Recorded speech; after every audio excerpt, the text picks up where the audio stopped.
flattened down. We're looking down at the... Yeah, I don't like that. Can you put this up? Yes, yes we can. I don't like looking down. Sorry, we're figuring things out. We're going to go for a bit of a... Let's go so that we can... No.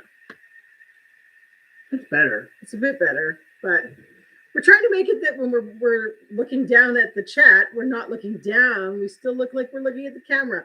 Put your clippy, can't we clip it on there? I can. Sorry, we're going to take you for a wild ride for one moment. Maybe. Oh, you're very smooth. That's better. Oh. No. That's better.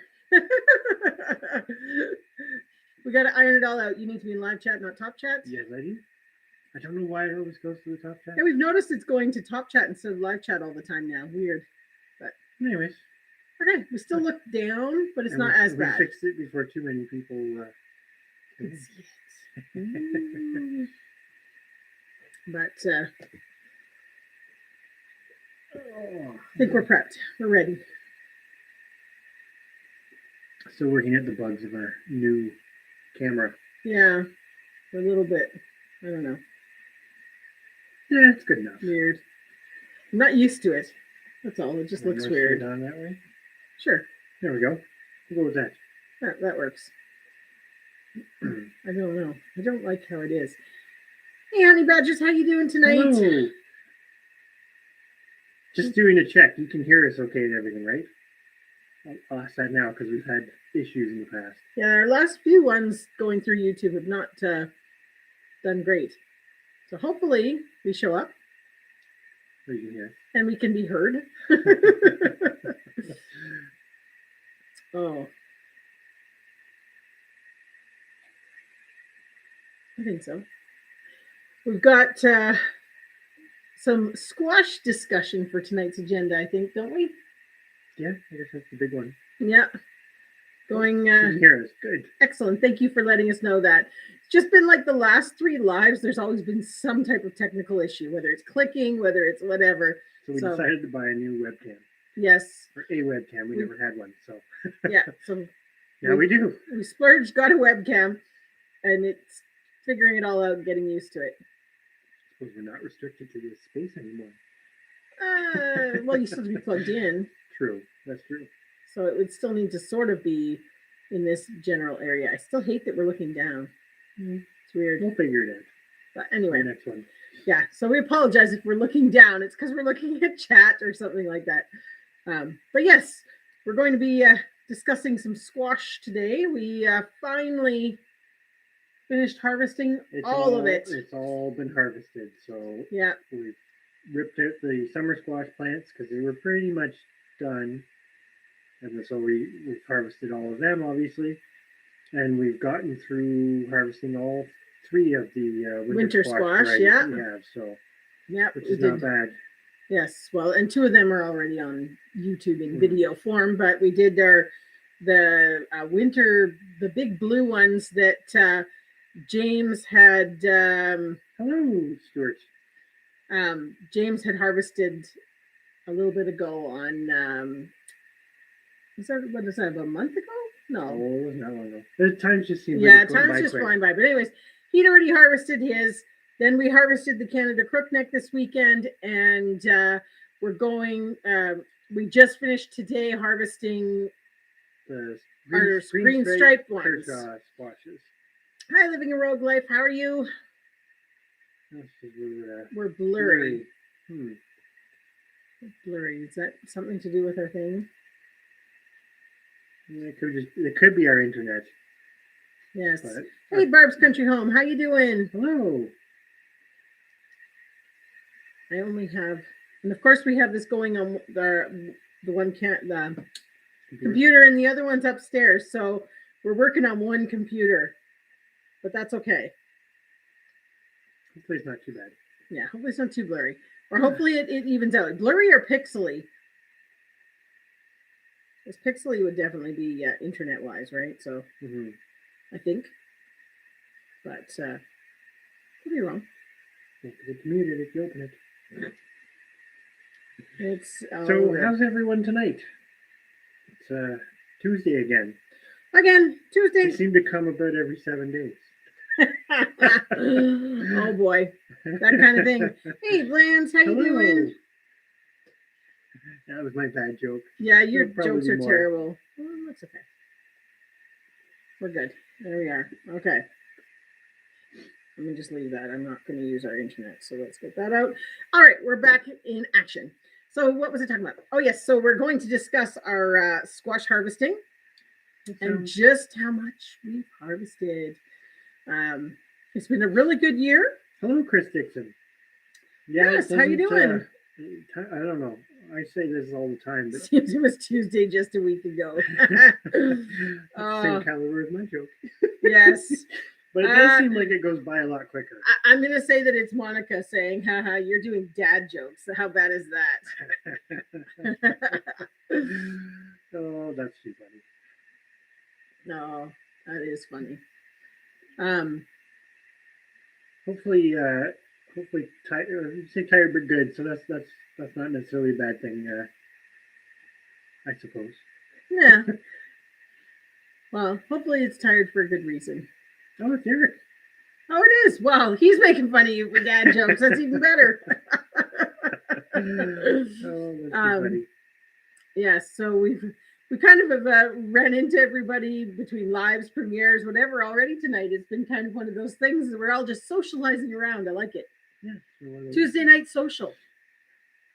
That's what we call it. Yeah. We did the Canada Crookneck. We did that on the weekend, even though it was horrible weather. It was pouring rain. We were trying to kind of squeeze it in here and there to get it all harvested, which we did. Mm-hmm. We had to break it up, but we didn't have too much. There was a few that weren't in great enough shape to bother with. I think we had about 3 of them that part of them had rotted off. Yeah. Whether they were damaged by, the chickens have been running around in the squash patch and things like that. So maybe they were damaged by that. And then it just kind of rotted from that point on. But it was just those couple. But everything else, there was a couple that I'm not even sure what had happened to them. They'd gotten scars on them and they healed. So we brought, we have the bulk of them out in the greenhouse still curing, because obviously it keeps them dry and it's still warm out there.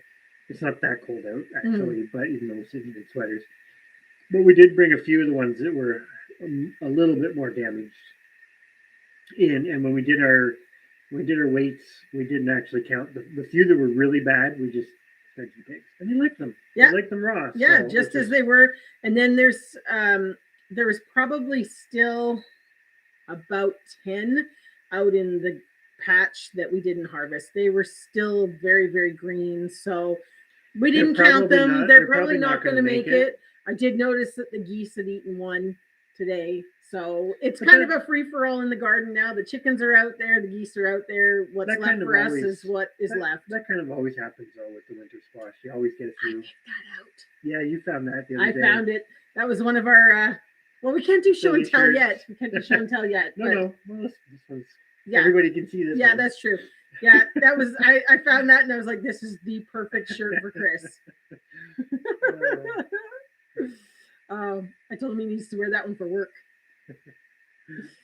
But yeah, so definitely one of the learning curves, and we know this, but we did plant the Canada Crooknecks a little late, but they still did really well considering. Mm-hmm. But we also overcrowded them, and part of that was because we didn't know how many seeds we were going to get. So you made fun of me all summer, but I just threw a bunch of seeds in pots because it's like we want to plant squash. It has to happen.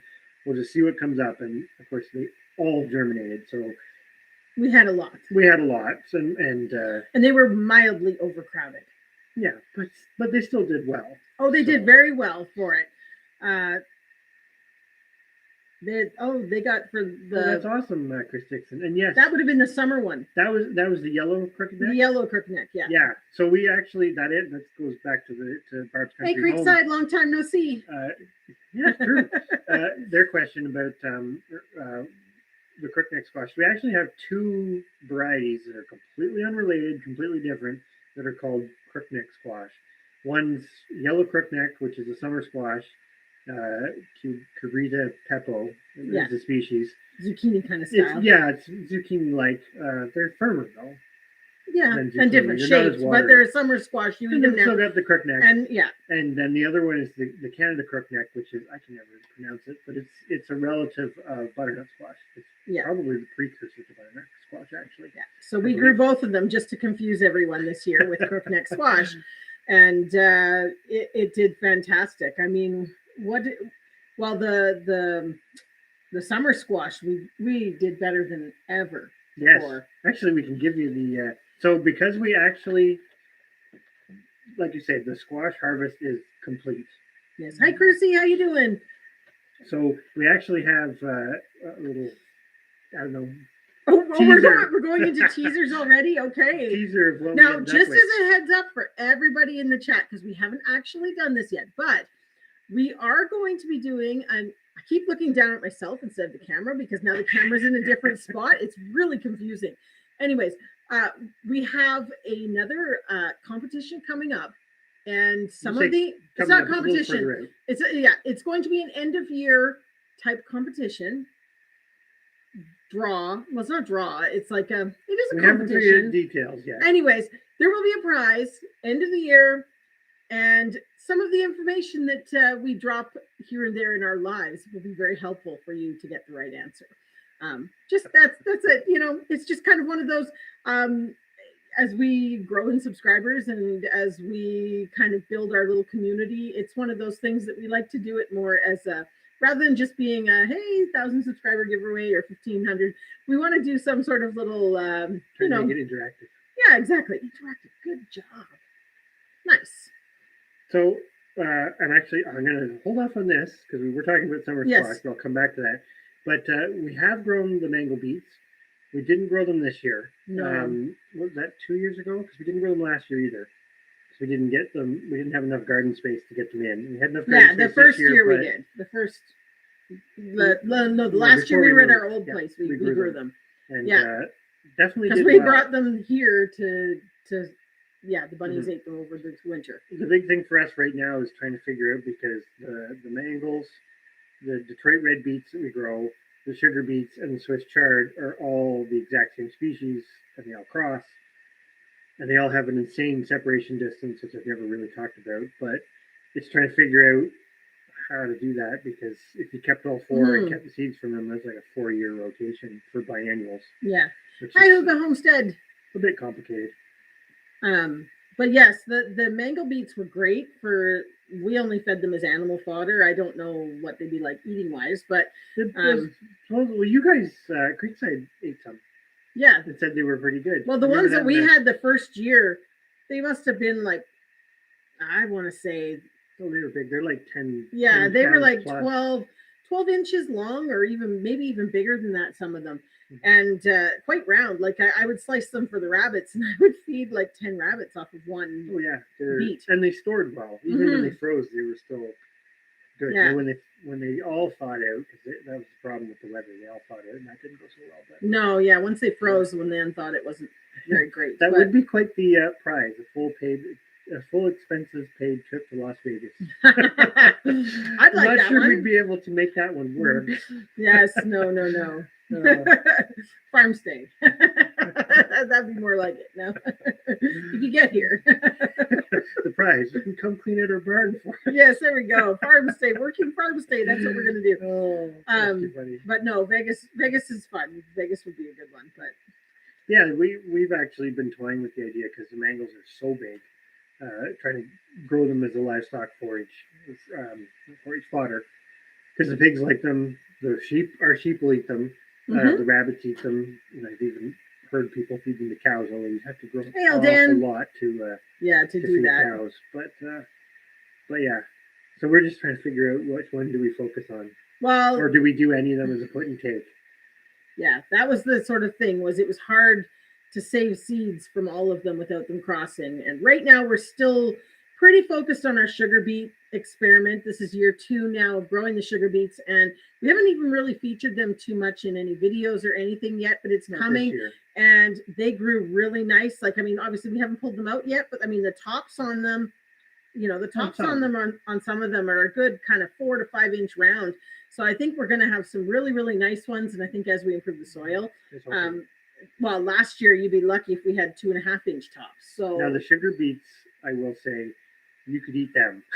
They don't look pretty, but they're tasty. Yeah. You could almost eat them raw. Yeah. They're a little fibrous for raw, but they taste good. But the when we extracted, I guess you could say, cooked them and got the sugars out of the sugar beet, the little shredded beet that you're left with is almost like the hash brown shred potatoes, but super sweet, and you fry them up. Oh boy. Yeah, good stuff. But yeah, so we've kind of been really focused on the sugar beet side of it. And so we have a whole bunch of red mango seeds that we didn't plant again this year, just from lack of space, because we really put everything into the sugar beets. So fingers crossed, when we pull them out, we're going to be happy with the harvest and glad we did that. But the mangles are definitely still on the agenda for an animal fodder. We just got to figure out how we're rotating back and forth, because if we do that, then we've got a beet for each year between the sugar beets and the mangles. So then the Detroit red beets would have to be put in take. And the Swiss chard. So we have to decide if that's how we want to do it. That's a next year expansion. Yeah, we're always putting way too much thought into stuff, I think, sometimes, but that's okay. So we're gonna go back to Chrissy's comment for a minute. We did grow them in full sun. Now they didn't stay in full sun because they did. They were in the full sun, but they did get a little bit shaded by some of the grass and stuff. Yeah, but the grass, the weeds. Well, yeah, because what basically happened is weeds really well. They grew out into the lawn. It's kind of like the edge of the driveway, so you couldn't mow around them anymore, and everything came up. But they were in full sun. We didn't do a lot of soil prep there. I know, like, they can be heavy feeders, squash, so you can put quite a bit of composted manure into their hills, or however you want to plant them, row, whatever, and they do quite well with it. Heck, you can put the seeds right in the compost pile, and they do quite well too. We didn't do that because then we have trouble protecting them from the other animals. But the sun's important for all the squash. Yeah. Well, and the other thing too, I think on our part, we maybe didn't water them enough at the beginning because we were dry at the beginning of the year. That was one of the things we noticed with the Crookneck was that it seemed like they all started growing a bit later. Like a lot were small. They were slow once we transplanted them out, but then we were dry earlier on, and then it got so. There's a whole lot of variables, but regardless, for those who have watched the video, we're still very, and we'll talk more about it later, but still very impressed because that's still a lot of food, and we really like that variety. Like, I've said it numerous times, but I used to grow. Well, I've grown the Waltham butternut forever, and then we grew the Waltham butternut, and we liked them. But these Canada Crooknecks are way more prolific, and you get a lot more out of each one. Yeah, you get more. You just have to be careful when you're handling them. Hey Tracy, hey Jane. We will have to do a beet hash brown recipe. Yes, we should honestly. Oh, it's I will say this. Or like instead of potato pancakes, doing it with the beet. Well, but I think if you just took the sugar beet and made the shredded hash browns, that would be too sweet. Yeah, no, you got to take the sugar out first. You don't, or mix it with something else. If you could. Maybe that's a whole other thing to beet experiment and potato pancake. Yeah, you could do red beets too, so they'd be like pink and sweet. No, that's just no, that's wrong. But I like the sugar beet with the potato. I do think that could work. Well, I sense some experimenting going on for sure because we did plant a lot of sugar beets this year, so I think we're going to have a lot to work with. Creekside's Detroit Reds grew very well as well. Yeah. Ours did quite well this year too. Yeah. Unfortunately, we still haven't harvested them, so they're just getting huge. So I don't know if they're going to be as nice anymore. But we did two plantings, so we had early planting, and they're getting quite big. And we have quite big. They're probably like 8 inches. Yeah, there's got to be 5 or 6 inches sticking out of the ground. But we also found that the pigs love them too. Yes. Pigs too. Yes. So it's kind of like any beet is good for us and good fodder, which is kind of nice. Yeah. But yeah, definitely we've thought the same thing. Like in the quest to find things you can grow for your animals, the beets are high on the Well, and this is where we kind of debated on the mango or the Detroit red, because the pigs love the Detroit red as well, and we can eat it. So it just is. It's one of those, we could grow a whack load of it. We use what we want, and they'll eat the rest. So yeah, it is kind of one of those experiments. And you're trying to figure out what's going to work best, and watch. Some years, some things will grow great, and other years they won't. So that's pretty much a given. I know. So it's good to have the diversity of at least 2 different kinds. It's just kind of for us, which one. But that's awesome that your 45-day Crookneck did so well. And 7 inches is a pretty good size. Yeah. I wonder, I didn't actually see them when we were at your place, but I don't know if they'd be the same. Because ours is like an early yellow, depending on the name. Sometimes they call it an early yellow Crookneck, or Crookneck Squash. I don't know if it is the same or not. It's a weird one when you get doing the research on it, because there's a couple different varieties that are similar and related and all that sort of stuff. Find a new spot next year with more sun. The sun definitely helps. They like the sun. I think that's something they need to just. They grow so fast, right? Like that's one thing about squash plants. When you think about it, the biomass that comes out of the seed is crazy compared to a lot of other vegetables. Yeah. But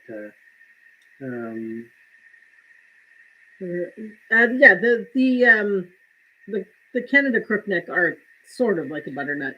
Like I say, I'm pretty sure they're the same family. Well, I think they're the ancestor to the modern butternuts, like same species. And we actually have a couple of them. There's some of our smaller ones that are actually they almost look like. We should show one picture. I don't have it. It's in the greenhouse, but it looks like a butternut. Yeah, they didn't grow the long neck, so it looks very similar. Well, what basically they've done is like the Walton butternut is like an improved variety of this Mustacha. Do you read Mustacha? I think it is. I never remember how to pronounce it exactly, but it's like an improved variety. In Canada, Crookneck is a kind of unimproved, I guess. Yeah. But I will admit there is a difference in the flavor between the two. The Canada is sweeter. It's a little bit sweeter than the butternut, and but almost say it is juicier. Like the texture of it is juicier. I don't know. That makes sense. It's one of those funny, like we're doing a live all about squash and obviously other stuff, but it's funny, right? Because you have so many squash varieties that you can kind of commonly get in grocery stores, and it's like the tomato thing, right? A lot of those, and people never think about this because it's squash, but a lot of those varieties that are commonly available, they're commonly available not because of flavor or any of that sort of stuff. It's because they can be stored and shipped. And they ship well, right? Yeah.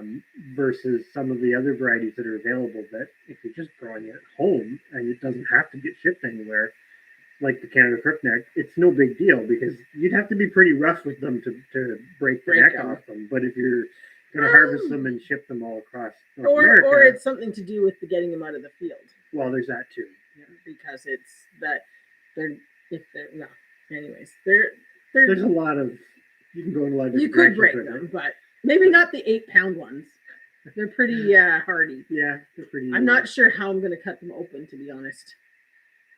Oh, we've got our special. Well, I know, but they're hard. Like some of them were really ripe and really finished, and boy, they're hard, which is nice because that was the one thing that I really liked about the butternut was sometimes we were eating them the next summer. They were still good.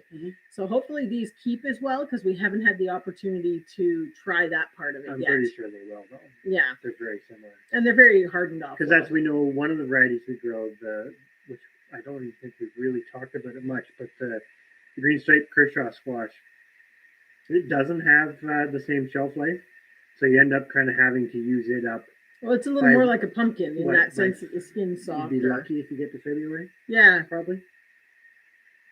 But we like it for the flavor and the use of it, and the fact that it doesn't cross the other ones, so it kind of offsets it, I guess. Yeah. Well, definitely, I would say give it a try again next year, Percy. Yeah.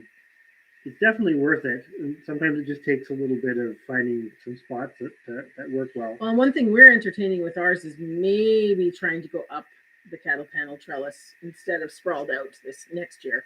I'm torn on it because some people do it, but they're so heavy. Yeah.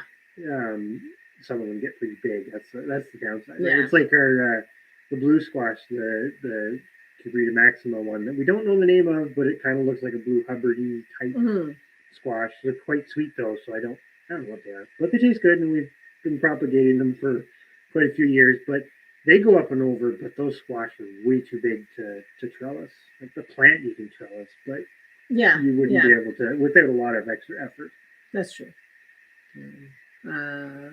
Well, you need to get eating that big, huge squash. It is tasty. You can use it any recipe. If you look up like a butternut squash recipe or anything like that, you can use them exactly the same. Yeah. We just, like we say, they're a bit sweeter. So if you use a recipe, let's say for the Canada Crookneck, if you use a recipe that calls for like brown sugar or something, or maple syrup or something like that, you might want to use a little less. Well, I would almost suggest like make the recipe, but then taste it before you add, because they're a little sweeter.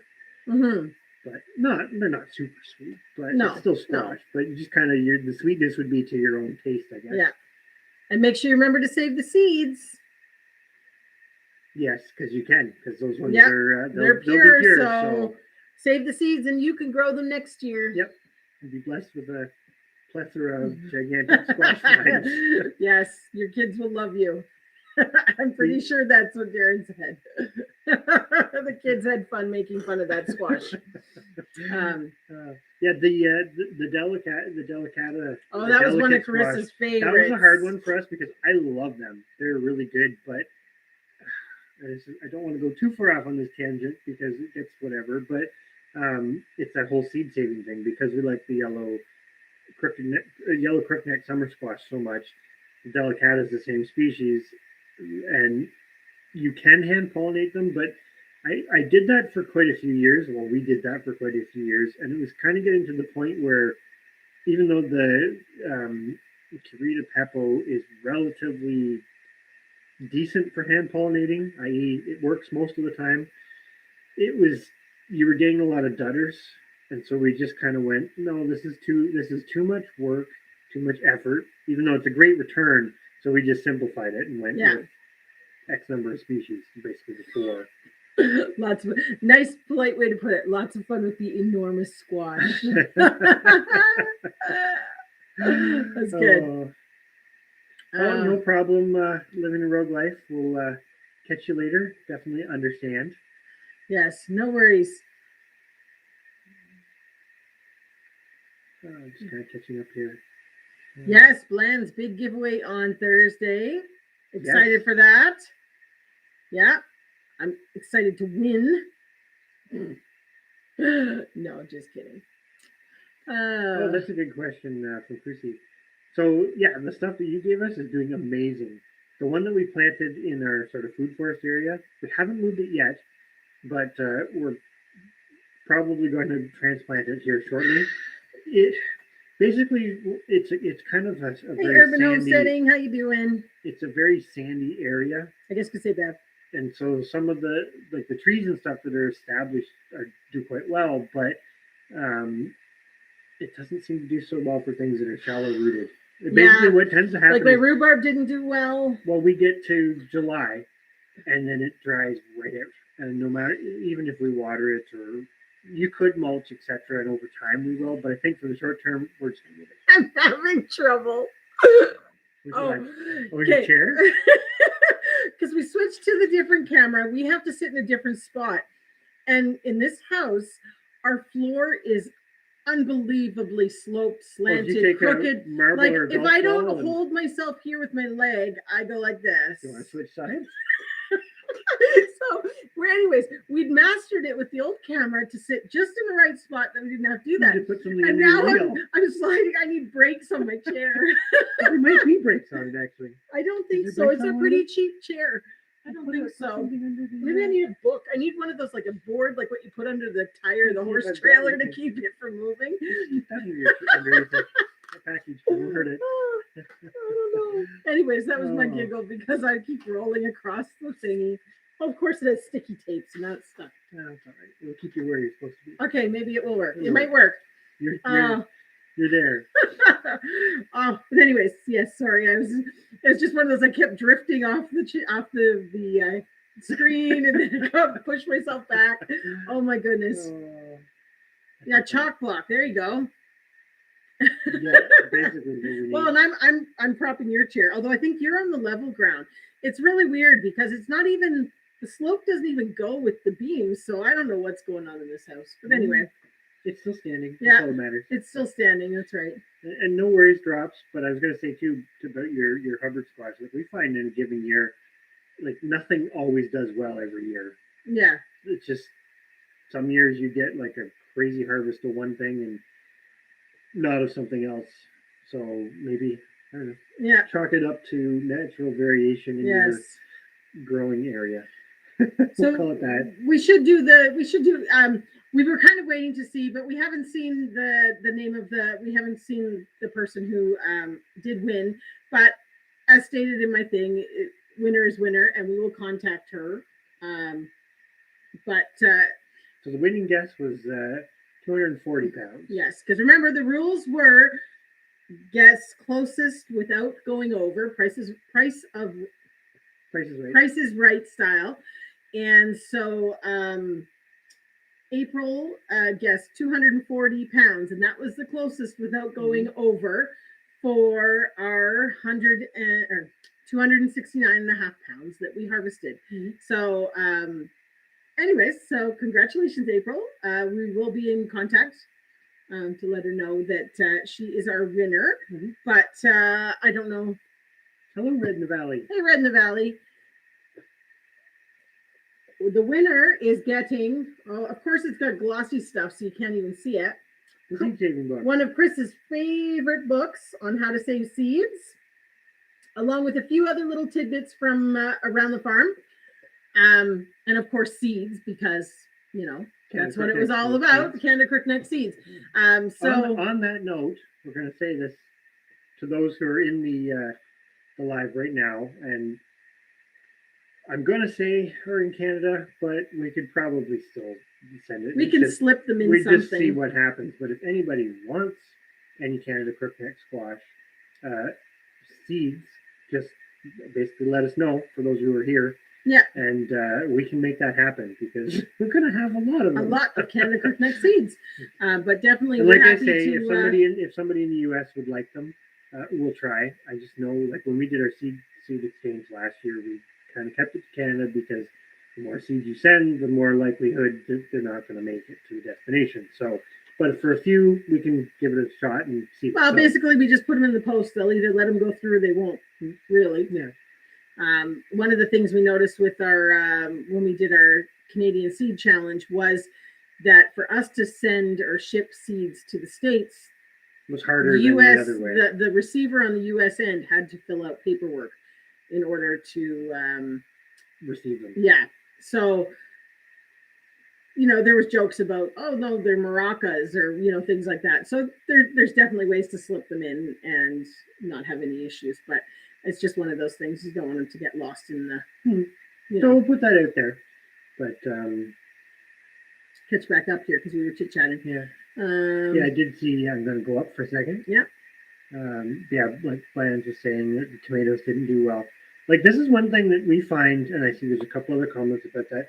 We find that's like the resilience factor to things, right? Of not putting all your eggs in one basket, so to speak, because you can very, very rarely do you ever get everything produced at its optimal. No. All at the same time. Yeah. Which is, from a homestead perspective, that's actually not a bad thing because then you're absolutely swamped with potentially more food than you need. But so it's always nice to have those backups, I guess, whether it's different varieties of the same thing or different species or different types of crops or whatever. Hence why gardening is usually kind of a bunch of different Things, species that yeah. people grow. Yeah, I think Cruci, it's not the competition factor. I think it's just the soil. The It's so soil poor. is so bad. But it's an old, basically what it is. It's an old borrow pit. So they used it for sand and gravel extraction like 50 years oh, ago, maybe 60 even, years ago, maybe even 80 years ago. Quite a long time ago when they did some highway construction in the area. They're quite common in this area because they wanted close. Before aggregate operations got big, they wanted things that were close.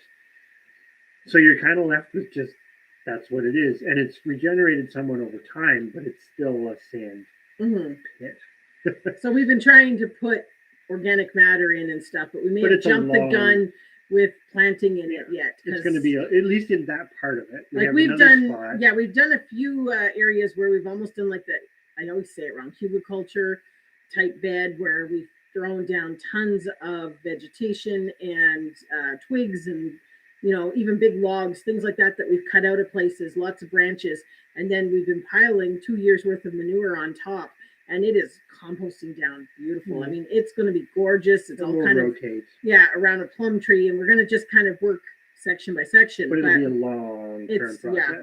And we're slowly getting rid of animals that produce manure to put in it. Well, copious amounts of it. Anyway. Yeah. That's too bad, Jane. So did you get any beans? Or they've kind of eaten the rabbits kind of eat everything. Hopefully you got some. That which bean was that again? Because we sent a lot of beans to. Do you remember? It was either the Ireland Creek Annie or the Black Valentine, wasn't it? Oh no, maybe it was Bama's beans. Because did you ask for the pole bean? Maybe. Hello, Mountain Grandma. Hello, Thorhaven.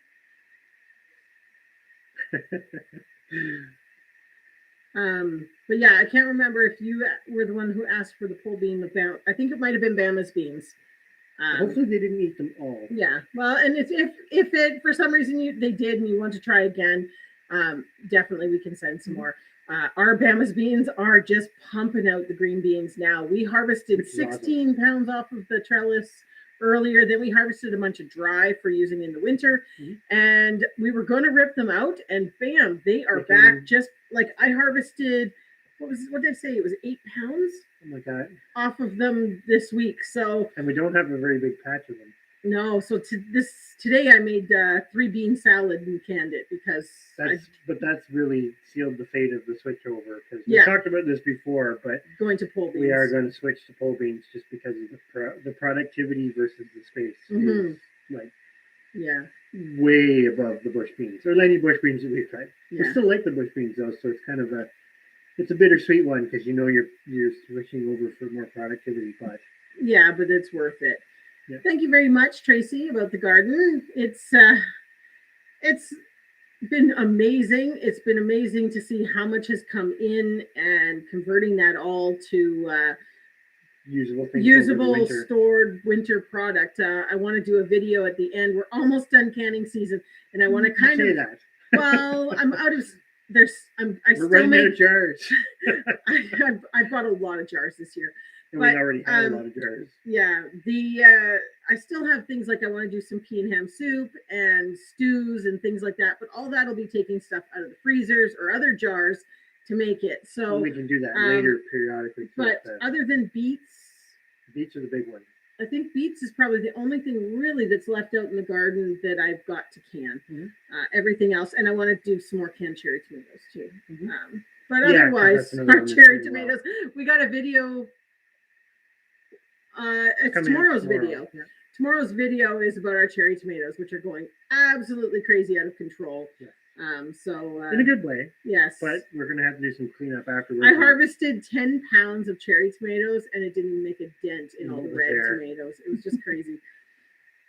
But they'd kind of gone because we didn't have lettuce anymore because, well, that's a long story about chickens ruining everything. But anyways, we have no lettuce, so I refused to buy lettuce. So then I had all these cherry tomatoes and no salads. I guess I could do a cherry tomato salad. And kale salad. Yeah, and kale salad, and I've been putting the cherry tomatoes in it. I'm going back up to Urban Homesteading's comment about like she's saying, the squash did well, green beans did well, tomatoes didn't. And our sweet corn, same thing. This is the first year we've ever had sweet corn. Yeah, do well for us. Yeah. Oh, the worst. I'm going to go back to Thornton's comment. The worst is putting all your eggs in one pocket. We have both done that and not have it go well. You either forget them or you get. Well, for the longest time, we used to say, "Oh," and we bought those baskets to go collect eggs, and we never took it with us. Never used it, or there was only a couple eggs, so you didn't need it, and so we got rid of the baskets. And now you go out and you put them in your pocket, and then you forget, and you leave on a stall or a fence, and there they go. I'm gonna say that's the one thing about Drop saying getting sick of the beans. I definitely agree, like when they're fresh, but that's the nice part about it if you can use them as a dry too, because then it doesn't matter if you have a week or two that you're just like, I'm sick of them, just let them set their seeds and you still get a usable product out of them. Well, and that was the one thing with the Bama's beans, because we thought we'd let them go dry, that they were going to stop. That usually that makes the plant stop producing, but nope, she's still going. Hello, Gluten Gardening. Yeah, we've it's been interesting to track it, that's for sure, because it really puts it into perspective. I don't know what does well or what's done well for you. What's done well, what needs improvement. It also puts the tracking things has really put it into perspective this year for us on how much you need to grow to make the things you want, because I've never done that before. I've always just kind of, you brought stuff in and made things and didn't think about it really. But I mean, this year, like I say, I want to do a video going through everything that we made this year. I've been tracking everything really well. And, like making sure that I have 12 liters of ketchup, because we go through a liter a month, and having the pasta sauce to do one meal a week. And it seems like so much food when you bring it all in at once, but then when you delegate it out to what it's got to go to.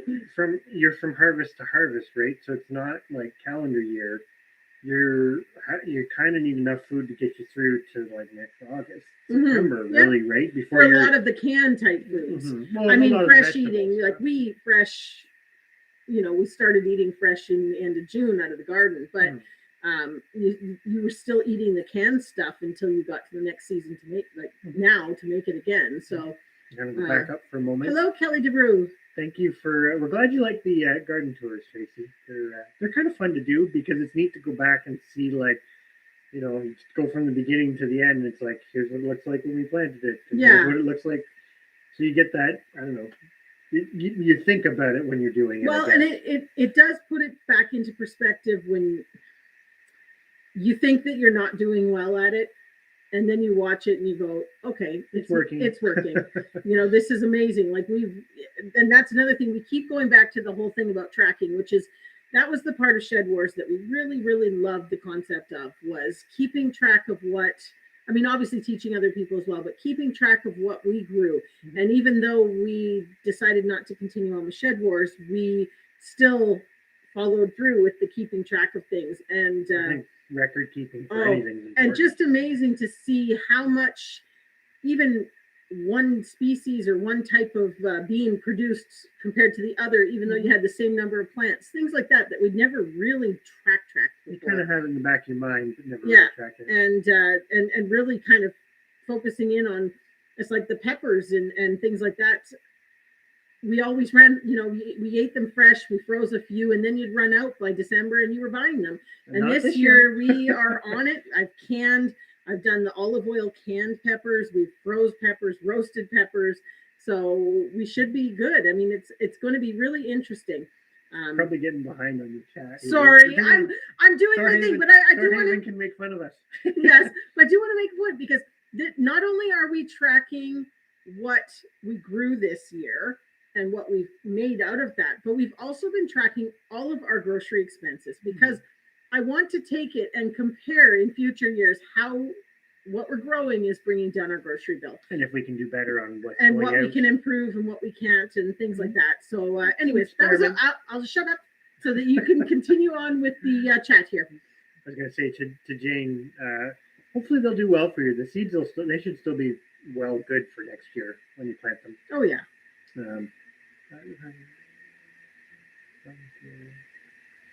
Yeah, deer and rabbits and beans don't mix very well. I will say, Kersey. But it's good that you didn't have the same problem, because they weren't coming to that part of the property. But the investment The investment in is not- jars will pay off. Well, the cows will too. Yeah, no, I'm just kidding. You've got a cow in your freezer. That's a lot sitting there. That's awesome. 50 pints. That's a lot. That's pretty good. Yeah. That is the one thing though too. It's like if you don't really like something, it's hard to justify the growing it, right? Mm-hmm. Oh, we tried. I tried fermenting the beans. Did not like it. No, we did not like it. that. It was terrible. I did not like them that way. We don't really care for canned beans unless it's canned in a stew or things like that, or like the 3-bean salad. And then, but we froze probably what? We've got the weight somewhere. Yeah, we wrote it down, but we've got lots of bags in the freezer because I like to just grab a handful and throw them in stir fries and things over the winter. So, processing our kale. You mean like for storage? Because we do it a couple different ways. You do use it in some of the pressure canning recipes. Yeah, I do an Italian zucchini. Pardon me. Oh, sorry. An Italian zucchini stew and August stew that use greens in them. So I usually use kale or Swiss chard or both. But we froze some this year. That's our first time doing that. That's done well.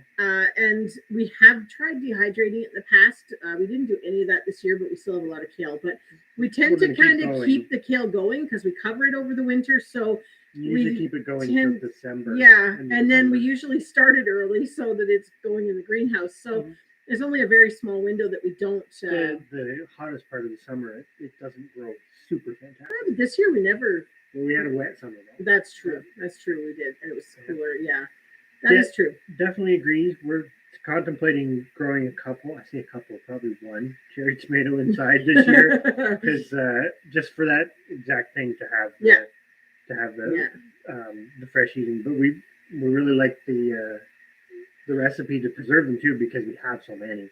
Yeah. Hey, Jesus loving homesteader. Hello. Thanks for coming in. Sorry, you've probably been in a while and we just are catching and Plumans. Hello. Oh.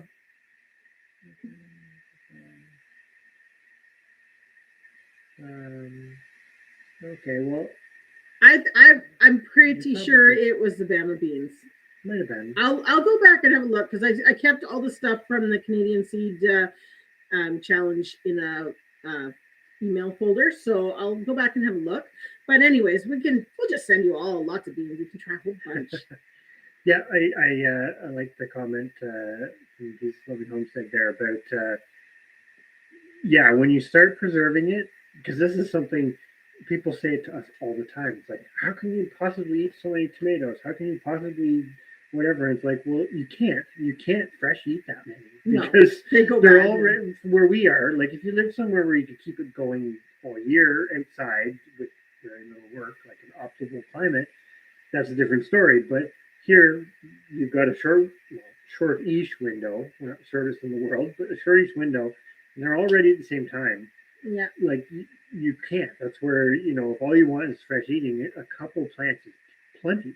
But if you want to keep that going for an entire from harvest to harvest, that's a whole different story. We were shocked at the number we brought in this year. I need to grow 120 pounds of tomatoes just for ketchup. We like to have at least 12 liters of ketchup put away. Which again sounds like a lot, but it isn't. It's not really. I try and do 1.5 liters if I can per month because that gives me a backup in case I have bad season next year for tomatoes. So I think this year I'm a little bit short of that, but I also still have a lot of tomatoes in the freezer still. So, we're definitely going to keep going with the canning videos. Oh yes, we kind of you do most of it, but we kind of just have been doing it like as we do things. It's what we do with some of the stuff we do content wise. We kind of plan out, but a lot of it's just like, well, we have to go and do this today, so that's what we're filming. So you guys, you kind of get things in order of how we do them. This is what we were talking about today because we sort of felt bad because we have a lot of subscribers that follow us for the animal content, whether it's the rabbits or the sheep or things like that. And we haven't been producing a lot of that content. Because we haven't been doing much more than the normal routine. Other than feeding them, basically we've been gardening, harvesting, canning like crazy the last month. So we've really neglected on the animal front. But that's where your activities on a homestead sort of change seasonally, right? Yes. It's like Hello, eating Black's season Tropical late. Homestead. How are you? Sorry. I think I'm catching up. Let's see the weather. Yes, Guten Jordan's got an excellent comment there. But the weather definitely helped. Like, I think where we were, I think you guys were very similar. May was a bit of a setback because some of those earlier season cool weather, sort of moisture loving crops didn't do stellar, like our peas this year. Peas were they awful. did terrible.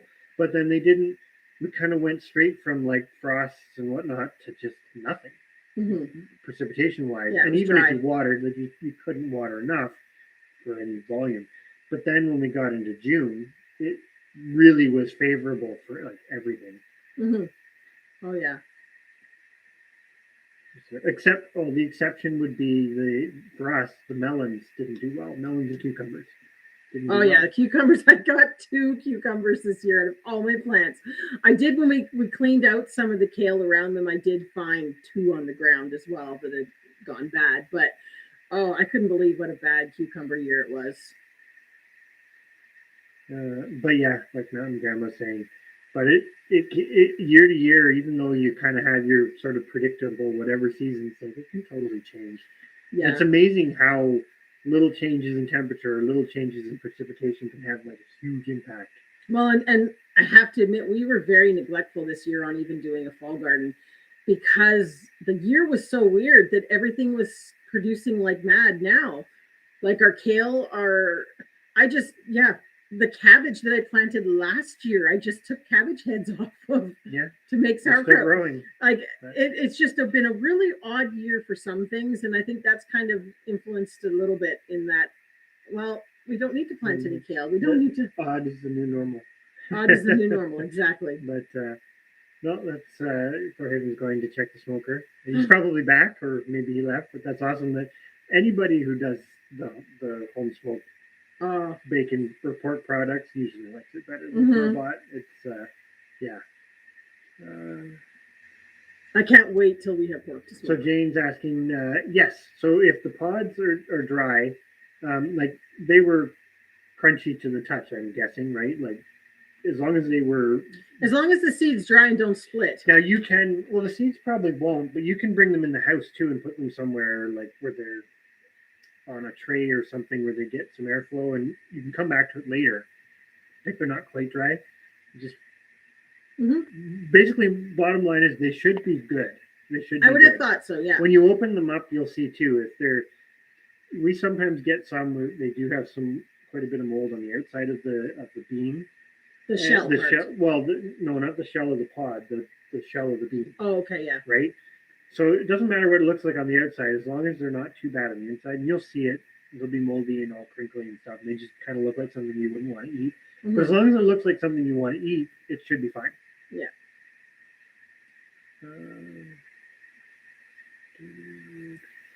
Yeah, for the kale, we do. Yeah. We don't. We used to blanch stuff, but we don't really anymore. We just ripped it up into bite-sized pieces or whatever you would normally use, and laid it flat on a cookie sheet, and then froze it flat, froze it on that, and then just put it into bags afterwards. So it was kind of light and fluffy, so you could just grab handfuls and throw it into stir fries or things like that, or soup. Tracy had snow. It's coming. Winter is coming. You know what? I'm kind of ready, but kind of not. But Red in the Valley. So my first suggestion would be potentially see, like, it depends how green they are. But if you've got like a windowsill or a warmer sort of sunny spot, you could put them and you space them all out so they've got some airflow. You might find that some of them ripen, like. Or if you've got brown paper bags is the other thing. The other way to do it. We always use LCBO bags. LCBO, the brown paper, or Value Village has brown paper bags that are awesome for ripening tomatoes. And you just put them in the brown paper bags, but put them on the black shoe mats or something like that, because you'll have ones that go bad. They just don't ripen well. The other option is you could use them in, like, we don't like it as much, but like the green tomato. Well, you can make tomato relish and chutneys. Kind of, but they do, if you do the brown paper bag, it does work. They won't all go. probably right, but 60%. 60% will ripen to usable. Just check on them regularly. Yeah. Because if one of them decides it's not going to. Hey, Angie, Mike, how are you guys doing tonight? Think I'm catching up? Probably not. Yeah, we're afraid. We're afraid the frost's coming too. We've actually last night we did cover our peppers because they're still and some of our eggplants. We didn't have enough to cover all the eggplants, but we kind of. Well, at this point, it is kind of one of those. It is what it is, and I just threw sheets over stuff and just left it. Mm-hmm. To be honest, I didn't even take them off today. I just left them on there. That dries them out. But hopefully, yeah, it stays a little bit longer away because we still have a lot of red peppers to ripen, and the eggplants are still going strong, and the beans. Mm-hmm. So, and those ones are things that once the frost comes, that they won't be doing well. I did not. Did I uncover? No, I don't think we did it today. No. That's okay. They'll still be fine. Yeah. But yeah, like the fried green tomato options and other ones for sure. And yes, I would agree with drops. It's better if you can let the beans dry on the vine, but we don't always get the luxury of that. And sometimes you have to bring them in. If they're still green or still unripe, you can try if you have to pull the plant, you can pull the whole plant out. Not with a pole bean, but with a bush bean, you can pull the whole plant out and hang it upside down in a dry, kind of airy spot. And it's kind of like the tomatoes. You'll get a percentage of them that still ripen properly. Mm-hmm. They may not all, though. It's always a gamble. Yeah. Well, they might be back in Ontario this weekend or next. Sorry, you skipped ahead here. No, they might. Okay. You just bought a cattle crush. Yeah, that's true. You've kind of got to go big or go home with some stuff. You make the decision, and it's not just cows. It's like everything. You make the decision, and it's like that's the trajectory of things. It has to happen. Things have to come in. Wow. What do you call it? In order to make it work.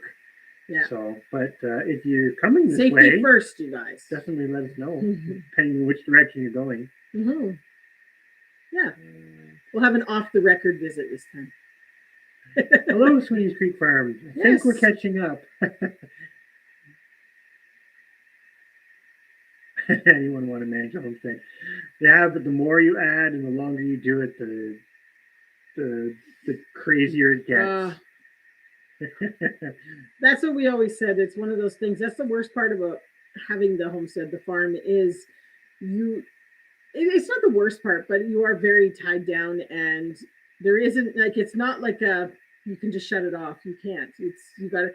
Doesn't matter if you're sick. It doesn't matter whatever. You got to roll out of bed and keep going. Mm-hmm. Well, like I say, if you're coming this way, let us know. A 9-hour drive to get the equipment. We've done that for equipment and animals. We've done that so we cows. Totally understand. We've gone further than that. Yeah, that's true. But 3 degrees Celsius is getting pretty cold. We were 2 degrees.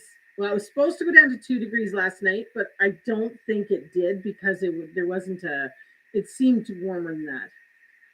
I'm kind of jealous of that mountain grandma because I know exactly what she's talking about. Fall has some nice parts to it. Where we're quite wet, and we always joke it's mud season. We're kind of right in mud season right now, and that's never really pleasant. But it would be nice to have it maybe melt in between. Mm-hmm. Oh yeah, and not get freezing rain because that's the other thing we usually get. But,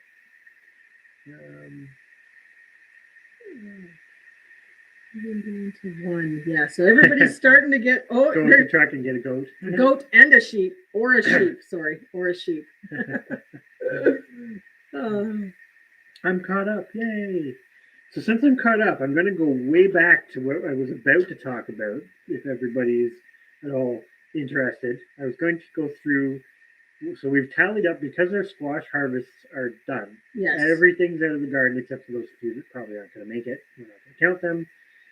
So we actually have like a full total of how many pounds of squash we've harvested this year. So we've harvested the summer squash. So that's just the yellow crookneck summer squash.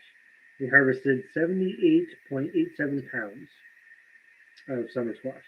So that's not including things that like we have quite a few of them that we've got for seed. That's not including that kind of stuff. That's just what we eat. Or put in the freezer. And that's just summer squash. Yeah. And then for the winter squash, so this is the sum of all three varieties. So the big blue Cuba Maxima ones, which we don't know the name of, we'll just have to make up a name for. The James's blue ones. James's blue squash. The Canada Crookneck and the green striped Kershaw squashes.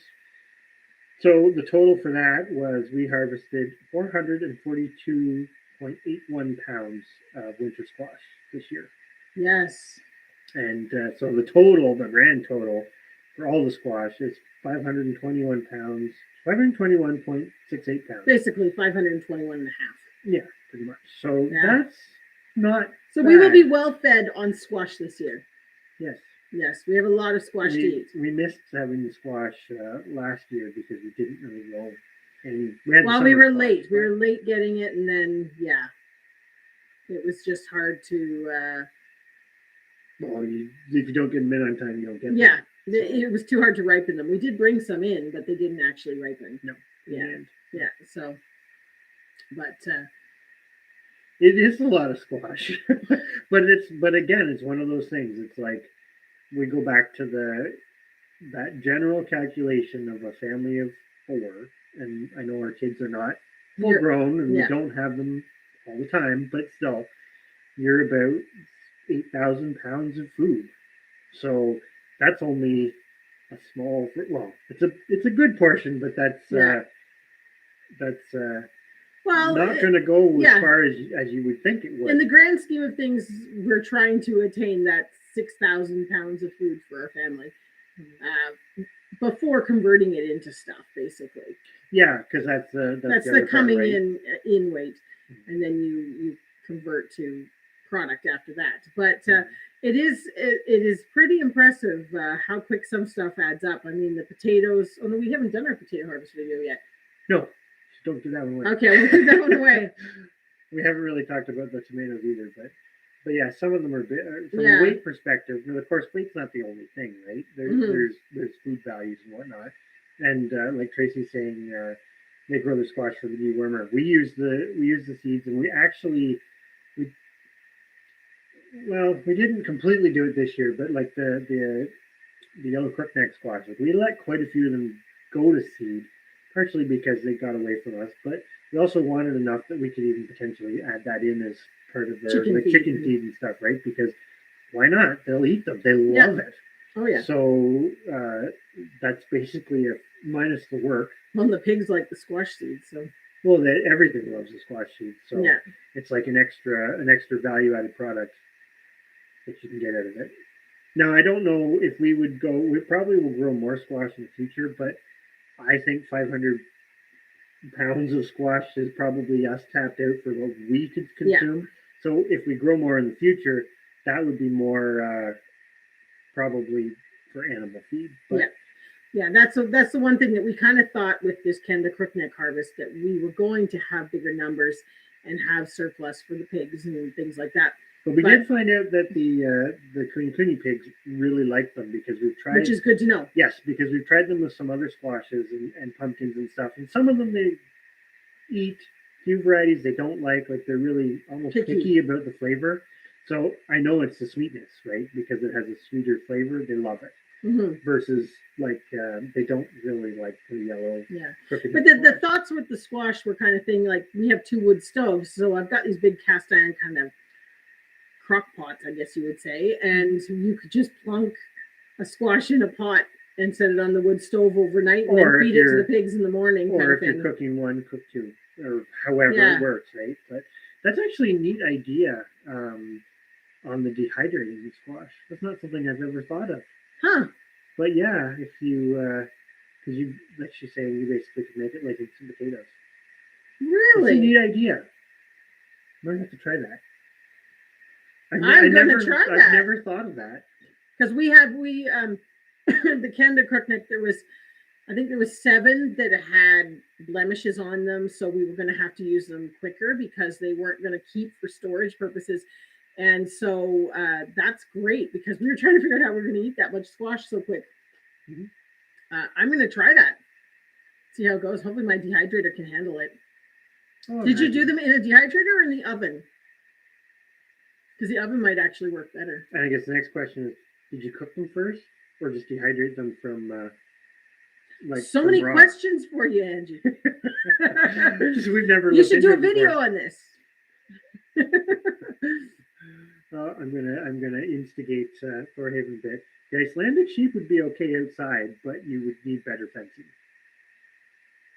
They can take the winter, but they would definitely get out of your ours fencing. don't have most of the winter. They don't even have they go under a tree. We bring them in if we want to do stuff with them, but yeah. they don't. With the exception of, like I always say, the freezing rain. They don't like the freezing rain isn't good because it actually gets down into the. Yeah, if you don't have some weighs sort of them down like protection. crazy because it all hangs off them. Yeah, but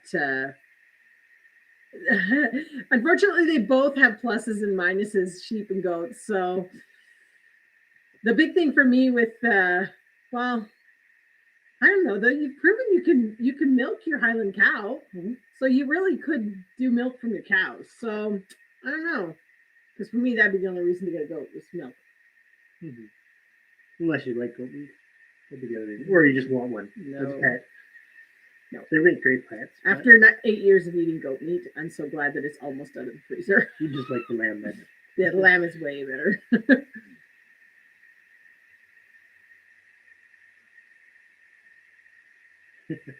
That's the one thing I think we were talking about last live, like the infrastructure that's required, because we've got a fair bit, but we're still in the same boat of it's like, okay, where's everything spending the winter? And we're at that point where the harvesting of animals is right around the corner. I eat chickens. Chickens are getting out of control. Well, they're under really good control considering the number we have. But and then we had the one chicken hatch out. She hatched 9, and spoiler alert, because there's a video coming. We totally did not. This will sound really, really awful, and I do say it in the video. We did not realize we were missing another chicken. We have so many chickens running around. We didn't even notice that another one was missing, and she's sitting on 13 eggs right now. So, and she's clucking away. So I'm guessing that we're going to see more chicks pretty soon. So it is a case of we're getting too many chickens. What's the limit on how many chickens you can have? Is it 100? 100 layers. 100 layers wouldn't be layers. I guess roosters don't count as layers, so we'd still be 300. all right. But we're getting pretty close to 100 chickens. We can have 300. I should remember this, but Red in the Valley, what kind of goats do you have? Just out of complete curiosity. Not that we're getting goats anytime soon, but I know you've told us, but I don't remember. Okay, Blanche, you might be right. I just didn't remember. Yeah. So Tracy blanches the squash first, and then not Tracy Beet. Yeah, Tracy. Yeah, I'm pointing. Okay, I thought it was Angie that said that. She does it too, so hers is right below it. Oh, gotcha. Okay. Speed reader here. She cooks them first. Okay, that's good to know. That makes sense because I could see them dehydrating better cooked, right? It'd be like it'd be like mashed potatoes, mashed potatoes, or fruit leather or something. Yeah. Yeah. But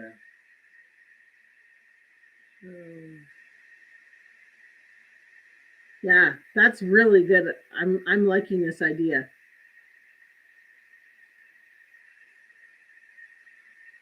We have a pig pen which has a shelter. Oh boy, you guys are in trouble. You're going to become the funny farm. You're going to have a little bit of all of them because you're going to end up, and you got to take a pig. The pigs, I think, are the most irresistible of all three. In my opinion, those except pigs. When they want food. Oh, but they're not even that bad because you just have to give it to them. She has Toggenburgs. Ah. Before I got the Oberhasleys, that was actually the breed I was looking for, was Toggenburgs. Yeah, and then you got a good deal on some Oberhasleys, and it all went downhill from there. Didn't go downhill from there, but we liked the Oberhasleys. No, we did like them. Went in a different direction, but that's cool. At least she has those. Making it a Bridget's dream come true. You need to, if you're going to get goats, you need to get Angora goats, and then she can spin the fiber and then use it in her scarves. But that's where the Icelandics are good because you can do the same thing. Yeah. See, all the decisions of figuring out what you want to add to your homestead. There's going to need to be a whole lot of research and reading and humming back and forth and pros and cons lists and so much going on at your dinner table. Yeah, that would be funny, a rooster laying an egg. We have a rooster that sleeps beside the nest box. It's funny because the nest box is on the table. Yeah, but it's weird because he's just in the barn and he sleeps beside the nest box. He's a weird rooster though.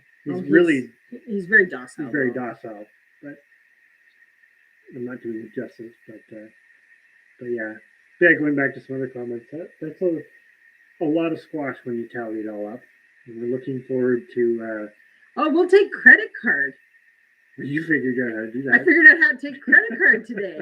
I was excited about that because we were talking about being able to sell, livestock and stuff and take credit card and whatever. And so I went on a mission today to figure that out. So now I have an app on my phone that I can take credit card. I'm super excited about that. So yeah, you're good to go. You can just charge it. Isn't that from the Flintstones? Something like that. Charge it. I think it is. You might be right. Yeah.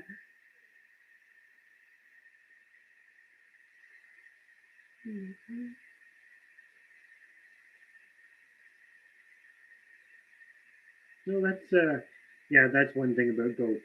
You do have to be careful. Yeah. What comes in and that sort of thing. But that's pretty awesome. Yeah. It's a good feeling. We're kind of that way with things too. It's like we were talking about that with our chickens. The only issue we ever really have is in winter months we do get the scaly leg mite, and it's come in at some point, and we've never been able to eradicate it, but it's very specific to that time of year. We can treat it and manage it. We know what happens. And you watch it for saying that though, this year was better. Yeah. The one thing we're doing now is not amalgamating our flocks all back into one pen for the winter, which then seems to isolate the lines that seem to have the issue, which is good. But there's all sorts of little. But yeah, that's the closed herd thing, like what you're saying there. That's our goal with everything, pretty much. If we can figure it out, it's like our sheep. We're so close, so we said we'd like to get one more line of females. And there's other reasons to it too. Like it's not just disease, right? We were talking to Darren about this when he was here. It's like that having to be reliant on constantly getting male animals in to keep your diversity up and all that sort of stuff. It's stressful is the wrong way to put it, but it's just that constant battle. And sometimes it's really nice when you have them all. Yeah.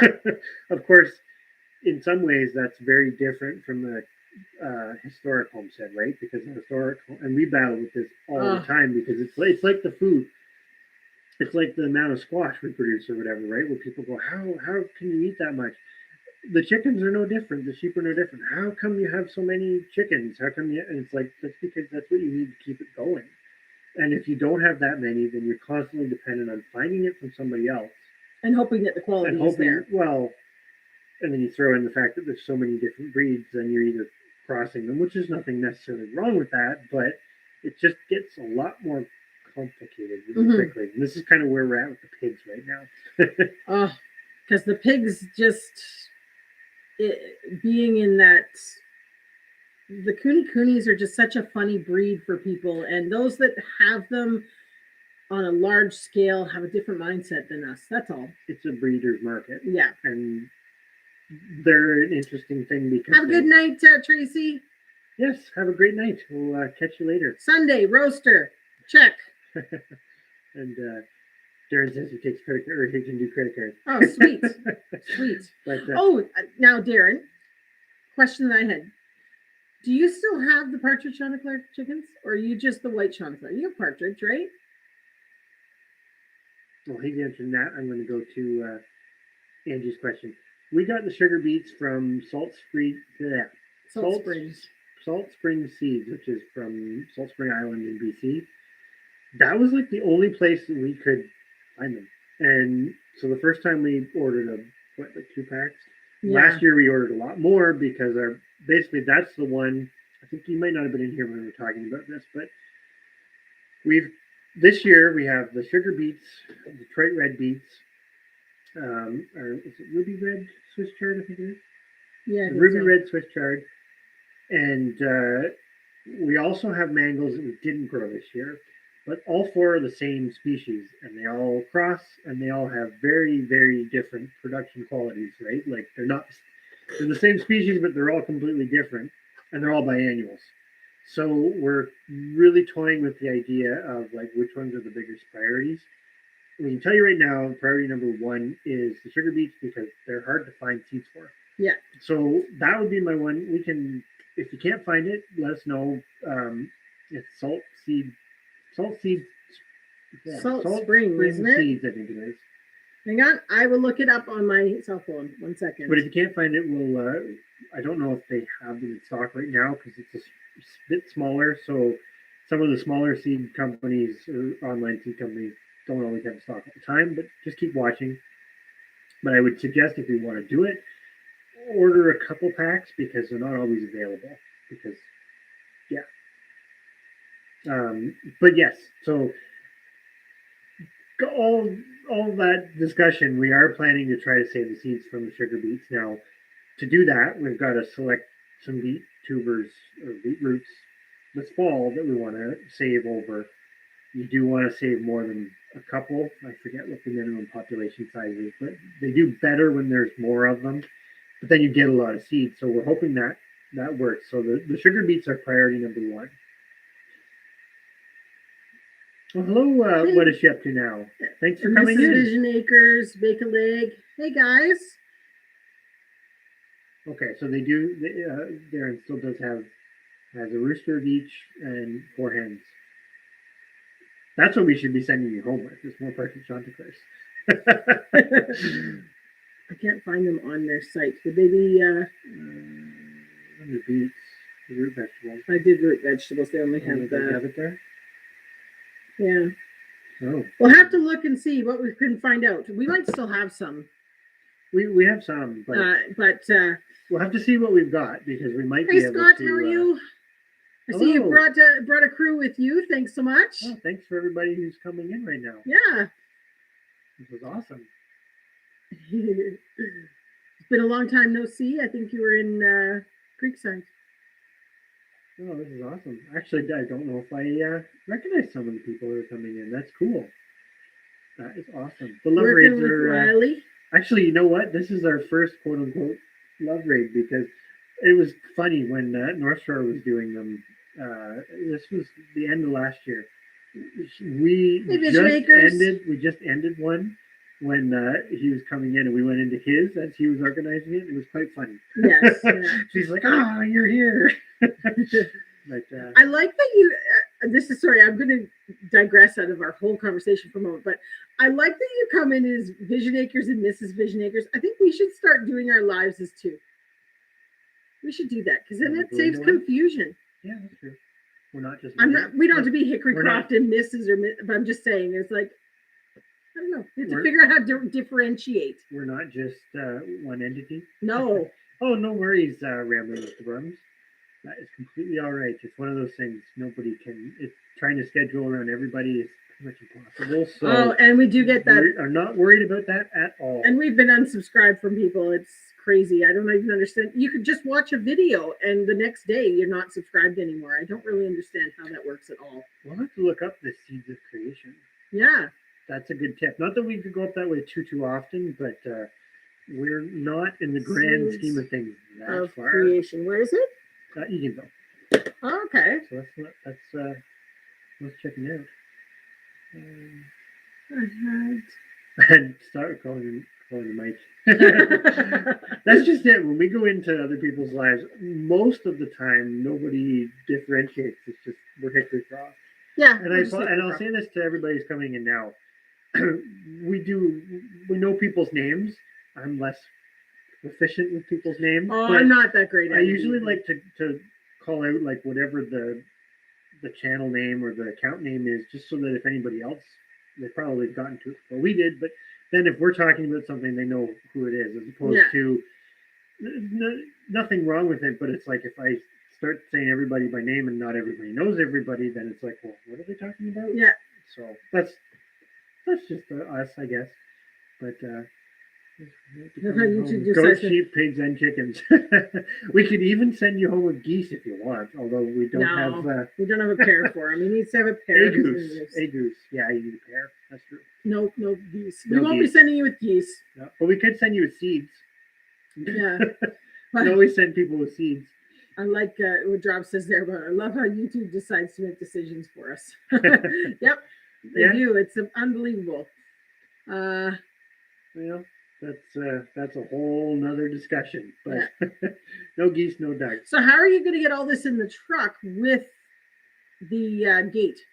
Well, the gate will be on the trailer, I'm guessing. Oh, you're bringing a trailer and a truck. You are coming. Got it. Drops most of his squash this year with pumpkins. He doesn't like pumpkins. Well, that's actually the biggest reason why we did the Kershaw squash, because we do like the pie pumpkins, but it goes back to that crossing again. Pie pumpkin is Cuber Peppo. Yeah. Delicata squash is Cuber Peppo. Yeah, yellow crookneck squash, summer squash is Cuber Peppo, and it was just easier to only have one member of the species. Mike at Vision Acres, that does help with the confusion. Maybe that's all we need to go with. You need to have yours, Chris from Hickorycroft Farm, and I'm Steph from Hickorycroft Farm, and whoever you just go in as whichever is not going in on the main channel. Like it. Truck and trailer road trip. Nice. Yeah, you can get lots of stuff in the truck and the trailer. Yeah. We better see if there's anything we need you to pick up on the way. Yeah, you can pick something up on the way down, and then oh, that's funny. Yeah, we did have a really good squash harvest. I think I just the grand total, because there's a lot of new people who've come in for the full year. So we grew, just because we titled this a squash discussion, we're going to go over it again. So apologize to everybody who's already heard. Happy birthday, Mike! Yes. Oh yeah, it's your birthday. We'll sing it after. So we grow 4 different species of squash, so 4 different kinds, so that we don't have to hand pollinate or worry about crossing, which is a really big plus because that just means that's less work. So for summer squash, we had a harvest, our total harvest of pounds of summer squash from our yellow crookneck summer squash, was 78.87 pounds, which that's pretty good, I think. Almost 79 pounds. It wasn't a very big patch. No, it was 8 foot by 4 foot. And our winter squash harvest, so this is three species, so 3 types of squash. Canada Crookneck, which is the one we did the video on. The big blue Hubbard type, which we don't really know the name of, which we also did the video on, and our green striped Kershaw squash, which we really like as a substitute for pumpkin without having to worry about the crossing. We've harvested 442 pounds and 442.81 pounds. You and your precision. I know. Almost 443 pounds. Yeah. So cumulative total of squash harvest is like 521.5 pounds, basically. Which is pretty decent. We're going to be well fed on squash this year. I sense a lot of butternut squash soup. I actually looked up a really good pressure canning recipe for the butternut squash. It was with the beans, remember? Mm-hmm. Yeah. So I'm super excited to try that one. I might try it first and then do it as a video. We'll see. But cheese would be something. Sorry, I even mentioned that. That could be cheese. Yes. We can get better cheese than we can. Yes. Absolutely. Cheese. Don't have any. Yeah. That's the one thing I miss about not having the goats and the milk is no cheese. Mm-hmm. That's the one thing we've noticed as we've been tracking our grocery bill. We spend a lot of money on cheese and yogurt. Mm-hmm. And up till last year, we were making that with the goats. So we didn't realize how much we were actually going through until we kind of knew it. We knew it was high. We do eat a lot of it, and that's because you've got the milk. So why not? Mm-hmm. But I'm very excited for milking the sheep next year because I think it will make really good cheese, really good yogurt. That's the plan. That's the rumor. That's the plan. Let me just go back up because I may have missed some comments here. Yeah, I imagine if you did weigh it, drops, you'd probably probably over 100 pounds. They do add up pretty quick. I don't think there's no, because you're back at the pumpkin. Okay. No, I didn't miss too much. Yeah, you're good. You're good. The squash bugs were all on yours. We had squash beetles. Not bad. Though. We don't have any. We haven't had any of the vine borers. I know the vine borers they don't attack all of them. But I also read something interesting this year on a total side note about squash beetles. Is one of the if you live in the part of North America that has big brown bats, the big brown bat is a big predator apparently of squash beetles. I did not know that until recently. No. So that being said, we have a relatively healthy population of big brown bats. So maybe that's why we don't have any bad bugs. It's possible. Yeah. But yes, it was an awesome harvest this year. We have never grown that much squash, so super pleased about that. The goal was to be able to cook up a squash kind of every 2 weeks throughout the winter. We'll probably and now we might be able to do every week. Yeah, I think so. Well, they're big, right? So a lot of them you cook up one and it's going to do multiple meals. Yeah. And they all have slightly different uses. Plus, we actually were able to the summer squash. Like that wasn't just fresh eating. We preserved a lot of it. Probably over half of that got preserved in various methods, whether it was made into ready-made meals or froze, because it freezes really nice.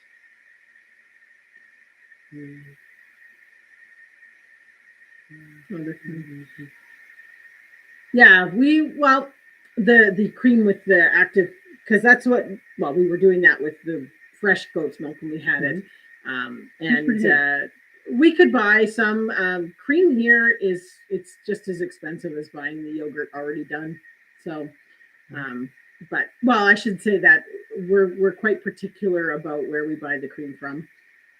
So that's why it's so expensive. But I'm just saying to get the stuff that is just pure cream is expensive.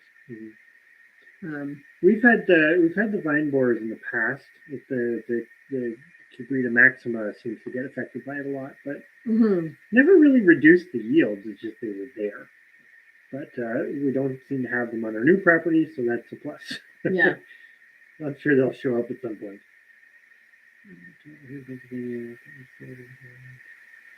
Yeah, I'm pretty sure Bethel Egg and Let's Dig It. I'm pretty sure. Did you have the vine borers in the zucchini? Because I might be wrong, but I'm fairly certain I remember reading at some point that the zucchini is Cuba Pepo. Pretty sure Cuba Pepo is immune to it, which is part of the reason why.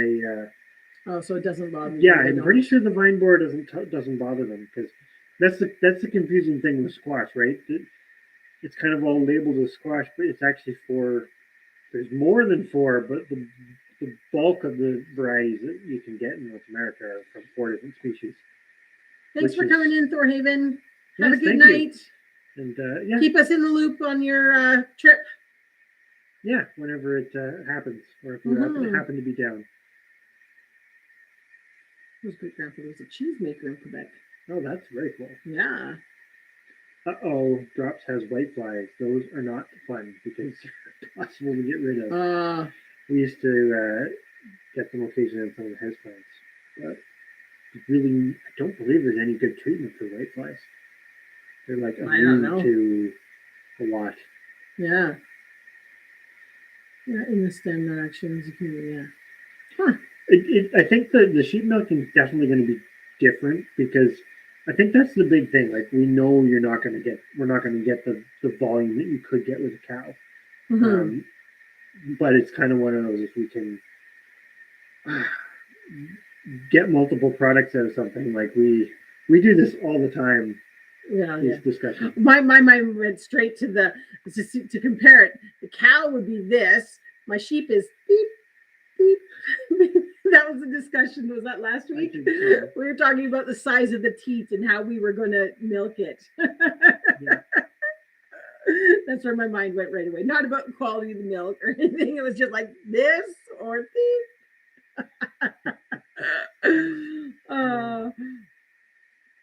But yeah, I'm very excited for the sheep milk. We did do the taste test, and it was really, really good. And I'm most excited for the being able to freeze it, because that's something that I can't.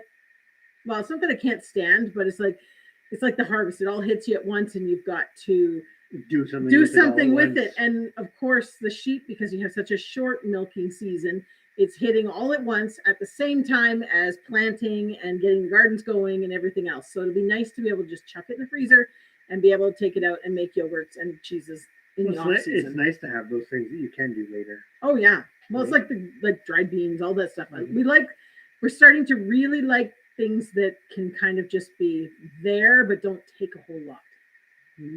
Not that we're lazy, it's just that allows you to get more bang for your time. Well, it's like, again, I'm going back. Good night, Jane. Thank you very much for coming in. Yeah, thank you very much. But I'm going back to the squash thing, but it's like that whole simplifying thing. Picking the varieties that don't cross and the work that takes out of it. It's significant. Because you don't have to mess around with getting up, checking blossoms and wrapping blossoms and all that other stuff. And you're still independent because you can just keep harvesting seeds indefinitely as opposed to having to buy them. Like, that's the other thing, right? You can have multiple varieties of the same species if you're not going to save seeds. But squash are a great example because they have a lot of very different production qualities. They are not. It's like when we were talking about the delicata squash, it's not the same as the summer squashes or zucchini. So when they cross, you get sometimes you get some interesting things, but sometimes you get some almost unedible things. So they're a good example of why keeping things makes sense. Yeah, I'm hoping. It's all about production qualities. That's a good amount of zucchini, bake a leg. I have to admit, zucchini is something that I somewhat miss, but luckily there seems to always be a friend that's growing zucchini, and you can always get some.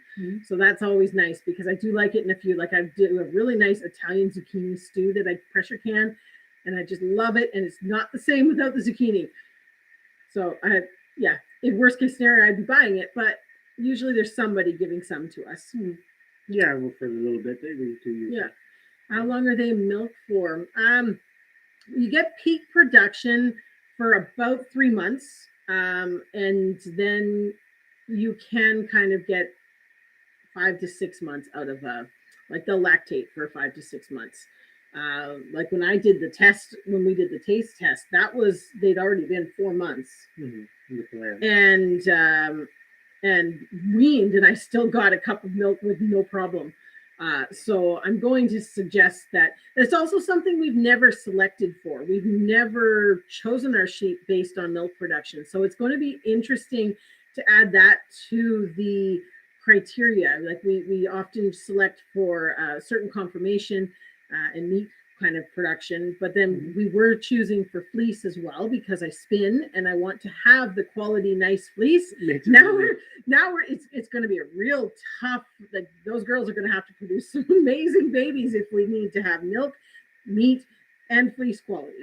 It's a lot to look at. And the boys have to have perfect horns added to that. So it's a lot to add into it. But you can still get, if we can get even, what did we work it out? If we worked out at 4 months of production with our 10 girls, I believe we worked it out that it would be about 400 liters, which ended up that I could have a block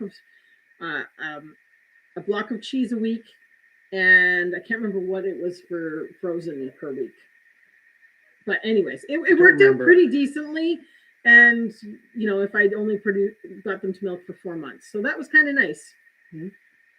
I'm going to go back up for a second, and where is it here? Not too far. No, I didn't go far enough. To bake a leg, and then let's dig it. That's one thing about zucchini. They get big really quick. Once they're happy, you do get, well, squash in general. They all do it. Just the zucchini do it so quick. So that's pretty awesome. I do hope. I'm pretty sure you could use it the same way you do the goat's milk soap. I'm pretty sure. The one thing when making goat's milk soap, now I used to make soap, and I haven't done it in a lot of years, but now we're talking about getting back into it because we're going to have the pigs, and we're going to have lard and milk again, and all that sort of stuff. But the goat's milk soap I always found worked better if you dehydrated it down to like a powder first. That was always especially from a lot of the recipes and things like that recommended using a powdered goat's milk.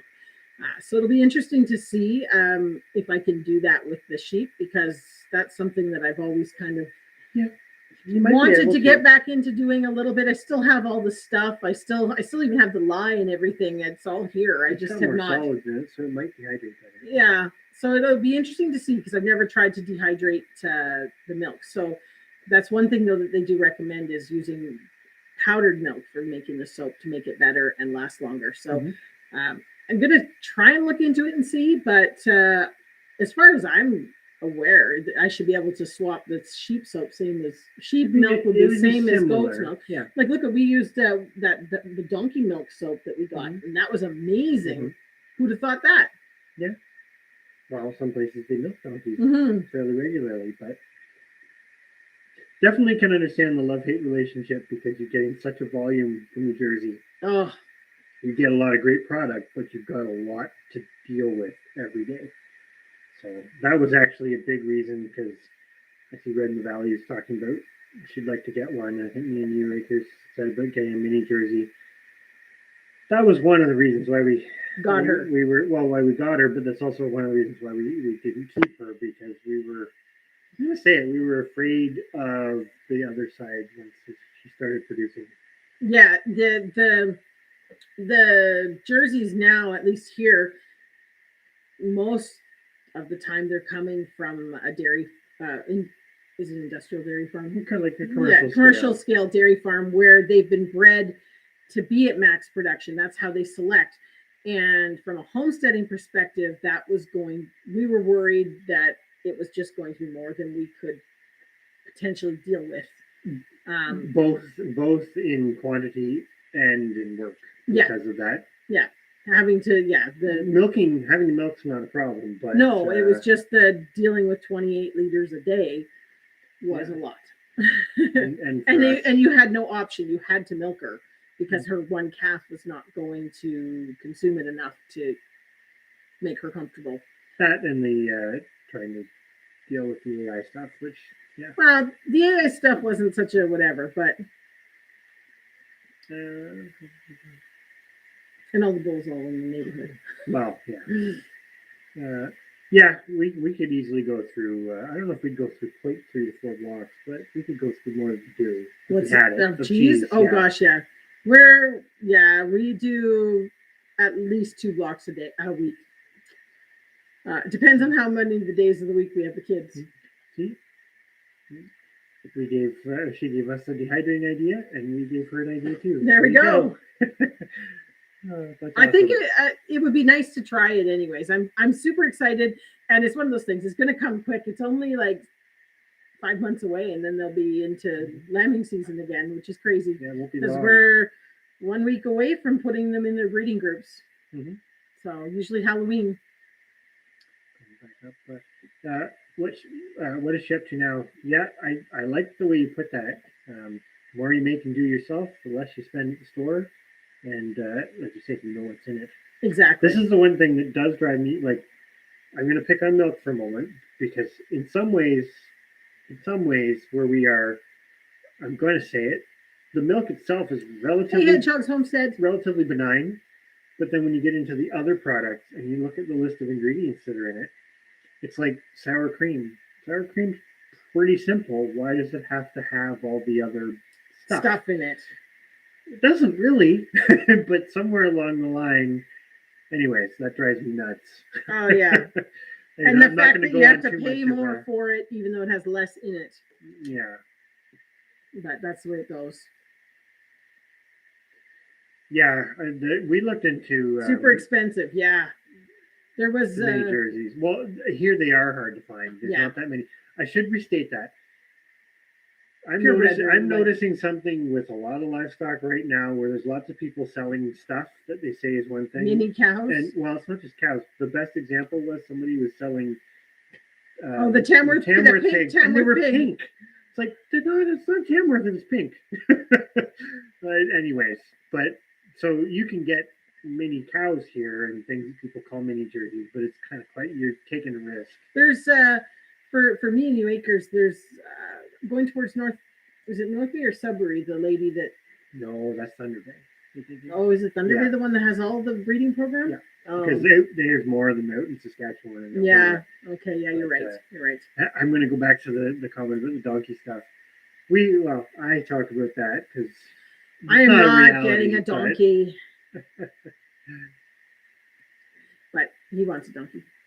But yeah, it is. They're what, about half an hour away from us, that farm? Mm-hmm. And they raise donkeys and they sell donkey goat's milk or donkey milk soap. And yeah, it was amazing soap. It was really, really, really good. Mm-hmm. Yeah, that's I'm going to the dairy thing again about getting them from a dairy because, like you say, they're not producing as much. You can find that here too. Where was I going with the thought? You can definitely find it here too. I don't think it's super easy though. Yeah. Maybe it's not easy anywhere, but and you never. I think the thing that I sort of see too is you never know what other problems are coming. So if you can get a great, it's like always that gamble, right? And cows are a big gamble if it doesn't work out. Mm-hmm. But I sound anti-cow. I'm not. Oh no, I like cows. I enjoyed it. That's why we tried it. It's the other stuff that comes with cows that sometimes is. Yeah. hard. Well, and we have the dilemma too. Like, well, it's not a dilemma, but you definitely can't sell it, and at that quantity, it was hard to. Wow. And then yes, pigs could eat it, but then you're growing more pigs to use it, and then that's extra cost. And we're somewhat in a trying to spend less or as much as we can to, and still, yeah, that's the vision. Spend a little bit less, of less expense. But yes, as me and you saying, like the mini jerseys are there's if you want to ship them from Western Canada. There's a few breeders out there, but there's not very many, and a lot of them are still kind of in those early upgrading type. Yeah, they're cross. Yeah, they're still doing that crisscrossing to get stuff. Red the Valley was talking about what I was talking about with the milk. Yeah, they definitely frown on that. We got one of our cows from a gentleman that was doing kind of a cow share thing, and I don't think it was going so well. I think it's once you start doing stuff like that, I don't know. You get on their radar. Yeah. And then they watch everything. Basically. It'd be nice if we could do the direct sell stuff, but I don't think it's gonna ever happen here. Not unless there's some sort of crisis that people just do whatever they want. Yeah. Red Valley's got it there. Yeah. Talking about it.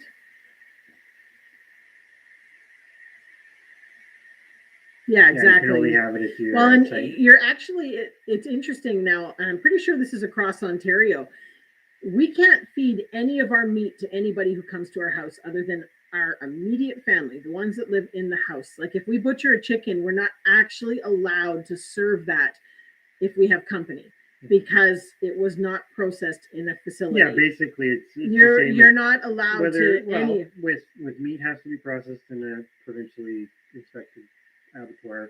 The milk has to go through, it has to be pasteurized and whatnot. And eggs are supposed to be graded, although you are allowed to sell from farm gate for chickens. But it's hard.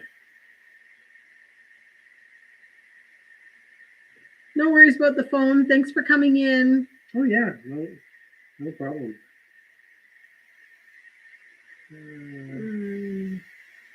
Yeah, but even the chicken, you can only sell up to a certain number. And there's some weird things about that too, because I still can't figure out. The chicken still has to be processed in a Still has to facility. be processed Yeah, in a facility. you can sell it, but it has to be processed in a facility. But we do all of our own butchering ourselves, and anything you butcher yourself, you cannot serve to another person other than your immediate family. Which is, does everybody follow that rule?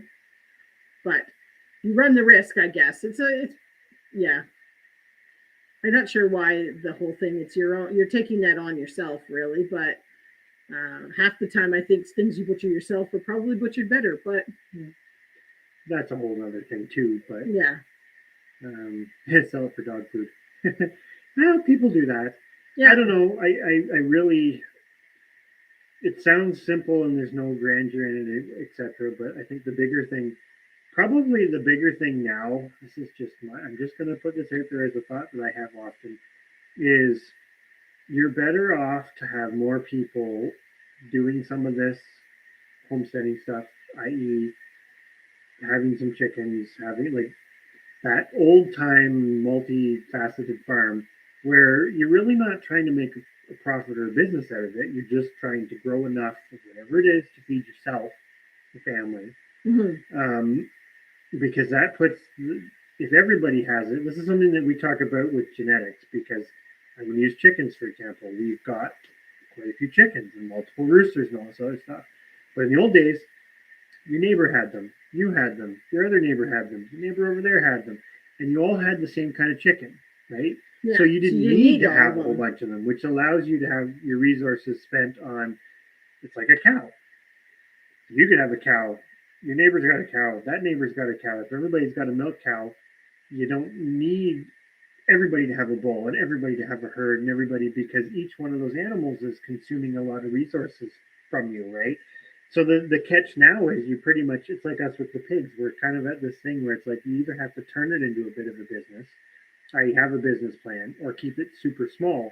But if not everybody else is doing the same thing and they're all turning it into a business, you can see where it snowballs and you suddenly, out of the market's the wrong way to put it, but it's like the dairy. If all the jerseys, which are like the classic, I'm using examples, I'm not picking on anything here, but if all the jerseys, which are the classic little homestead milking cow, are basically in commercial operations, at face value, there's nothing wrong with that, but the emphasis on what they need from production qualities is different than what the homesteader needs.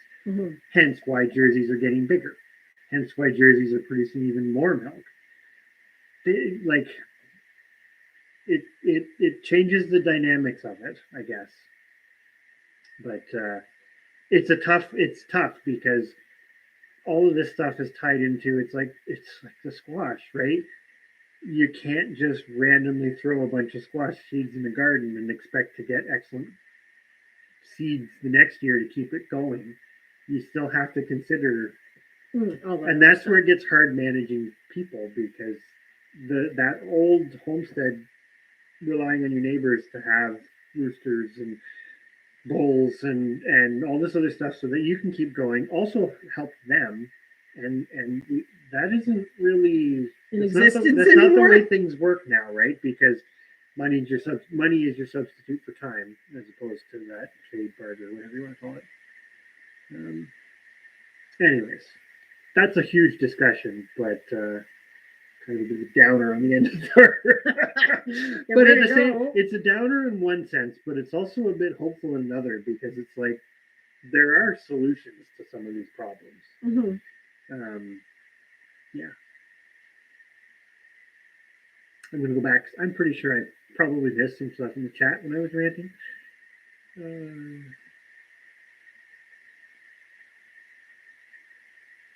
Oh, thanks for coming in, Blanche. You're probably already gone.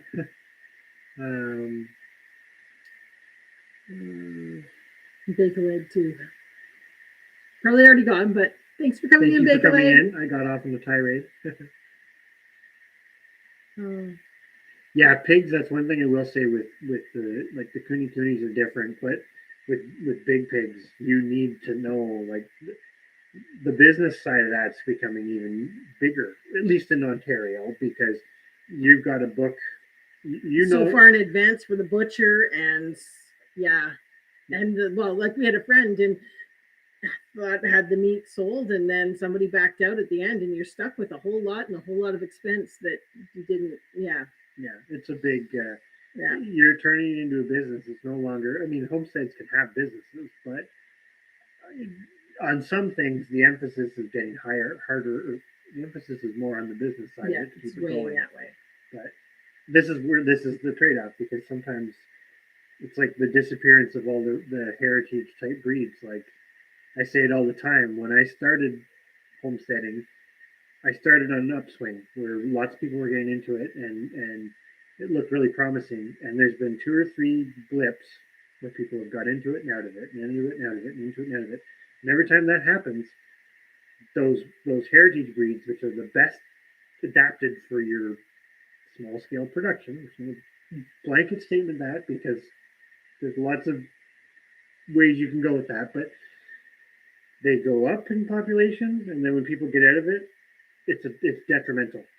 And you've actually got some breeds that have done as there's more and more people gardening and homesteading now, probably than ever.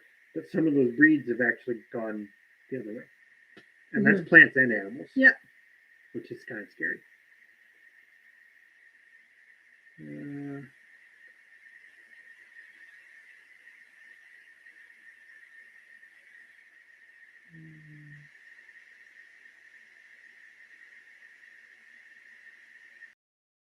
yeah. It costs you it without support. Yeah. Yeah. No, you got it exactly right in the valley. Yeah. It is one of those things, and we try and push towards solving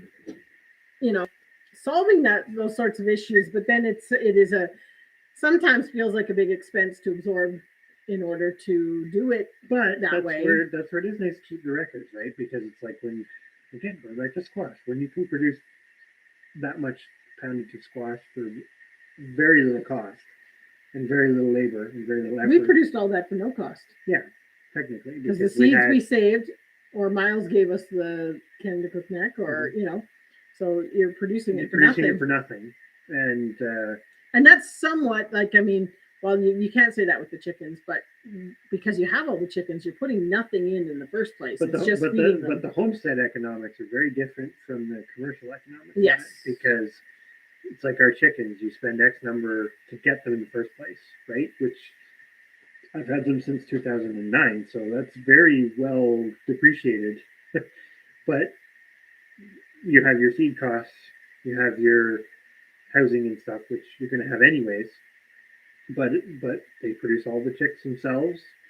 So you're basically, even when compared to a broiler operation, a small scale broiler, not big, but small scale, you're starting out with no cost because you didn't have to purchase chicks, in a way. Depending on how you look at the economics, I'm not going to go into that because we did that in our one video, but that is one way to look at it. Angie has a great point there about the fact that they control that, yet you can walk into any fast food restaurant with no restrictions at all. Yeah.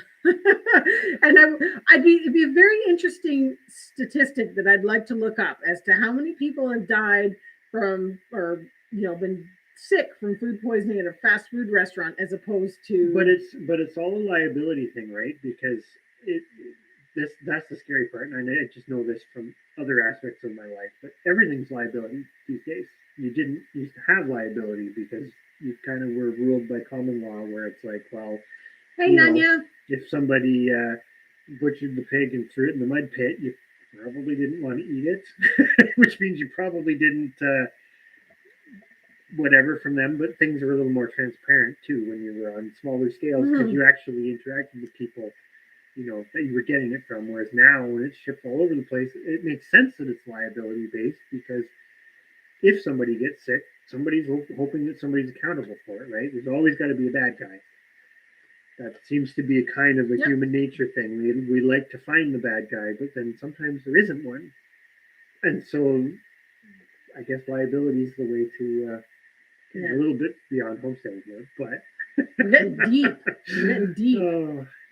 But I agree about bringing it to the public, but the public has to do, right?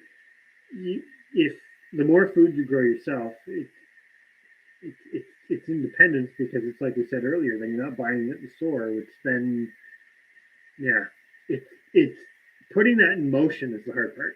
It's the real hard part because, like you said, you have to absorb a certain amount of cost, both time and money, to get it going, no matter what it is, because nothing is, even like you said, we produce a squash for free, but you still have, that's a super cheap endeavor because planning it out, buying squash seeds so that you can perpetually save seeds forever is going to cost you like what, under $10. You could have your four species of squash and be good to go and never have to. And we always joke at how much squash costs in the grocery store. Exactly. It's like one of the easiest things. Like, yeah. But it costs that because it doesn't ship well because it's fragile. Yeah. Right? You break it and it's got no food value real quick. Yeah. But pig food. Well, but once it goes to the grocery store, then it has zero value.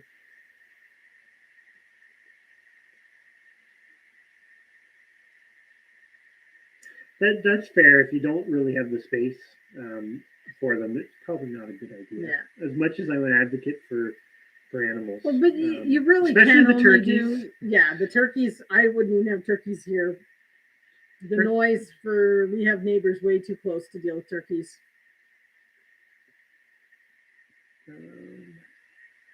The system is broken. Yeah. It shows where the holes are, and even though it just shows where there are deficiencies, right? Yeah. It's like we said it, not this year but last year, with the issues getting vegetable seeds, right? Because the demand went through the roof compared to normal. So the shortage in a lot of cases for seeds wasn't. The companies just didn't have it because, and fair enough, because their economic models are based on, well, we produce so much because we sell so much every year. The chicken example is better than the seeds. Well, chicken's better because, our local feed store, and we were immune to it because we've been breeding the chickens for how many years? Yeah. So we don't really buy chickens very often because we either try to trade them or don't have to. But the local feed store sells ready-to-lay chickens, and people were coming in because of everything that had happened and going, I need to buy chickens. When can I get them? And they're going, they're sold out. 6 months. Well, when will they have them? Because it takes that long to grow them to point of weight. Like, I don't know. And people just didn't get it. The system has got its issues, but at the same time, people's expectations don't match up with the reality of things. Like there isn't just that many point of lay chickens floating around. Yeah. The demand goes up, they're suddenly available. It's no different than Scott with the pigs. You're not hatching out more birds than you've got sold. So if the going rate of you were normally selling 100,000 laying hens, that's all you're creating. So when the demand goes up to 200,000, you don't have them. And that's the part that the well, and you can keep going with it, right? Hello, Patrick said. It's like, because you say this, like we follow a lot of prepping channels, and we're interested in that because a lot of the stuff we do, yeah, there's a ton of overlap, like for the actual storing food and all that sort of stuff. But we see it where people are like, I've got a huge seed store. Well, that's great. You have that, but do you garden? Because if you're not growing it, it's not as, it is as simple as putting the seed in the ground and it grows, but it's not. Because if you suddenly are dependent on that, you have the whole skill set that goes along with that you have to, and I think I keep going back, for squash conversation, I keep going back to that, as simple as picking your 4 species of squash so they don't cross. Well, if that's allowing you to perpetually save seeds, you have a renewable resource, and every year you're gaining the skills to grow it. Mm-hmm. So if you ever really had to, you actually have the means to do it, as opposed to a store of seeds. And I've never gardened. I'm generalizing here, but you see it, right? Never gardened. I've got my seeds. I'm good to go. Well, you're not really good to go because you never gardened before. Yeah. So the first year you do it, you're going to fail at so many things, and those failures are learning experiences. But if you start when you need it, you've missed out on possibly years or decades of learning experiences to make you better at it. Yeah. Sorry, I'm going off on lots of Tangents tangents. today? Hopefully, people are finding it entertaining at least. That's crazy about like what you're saying there. We bought chicks at the feed store. Yeah. Well, that's the thing, right? I mean, I'm not going to say because it's Big Brother everywhere. We all know that. So they know exactly what you've got. But that's the one thing we like about having the closed herd, and you're starting to do all the butchering yourself and things like that. Is it's just we like the bubble life. We like to live in a bubble. You're never really in a bubble per se, but it's just yeah.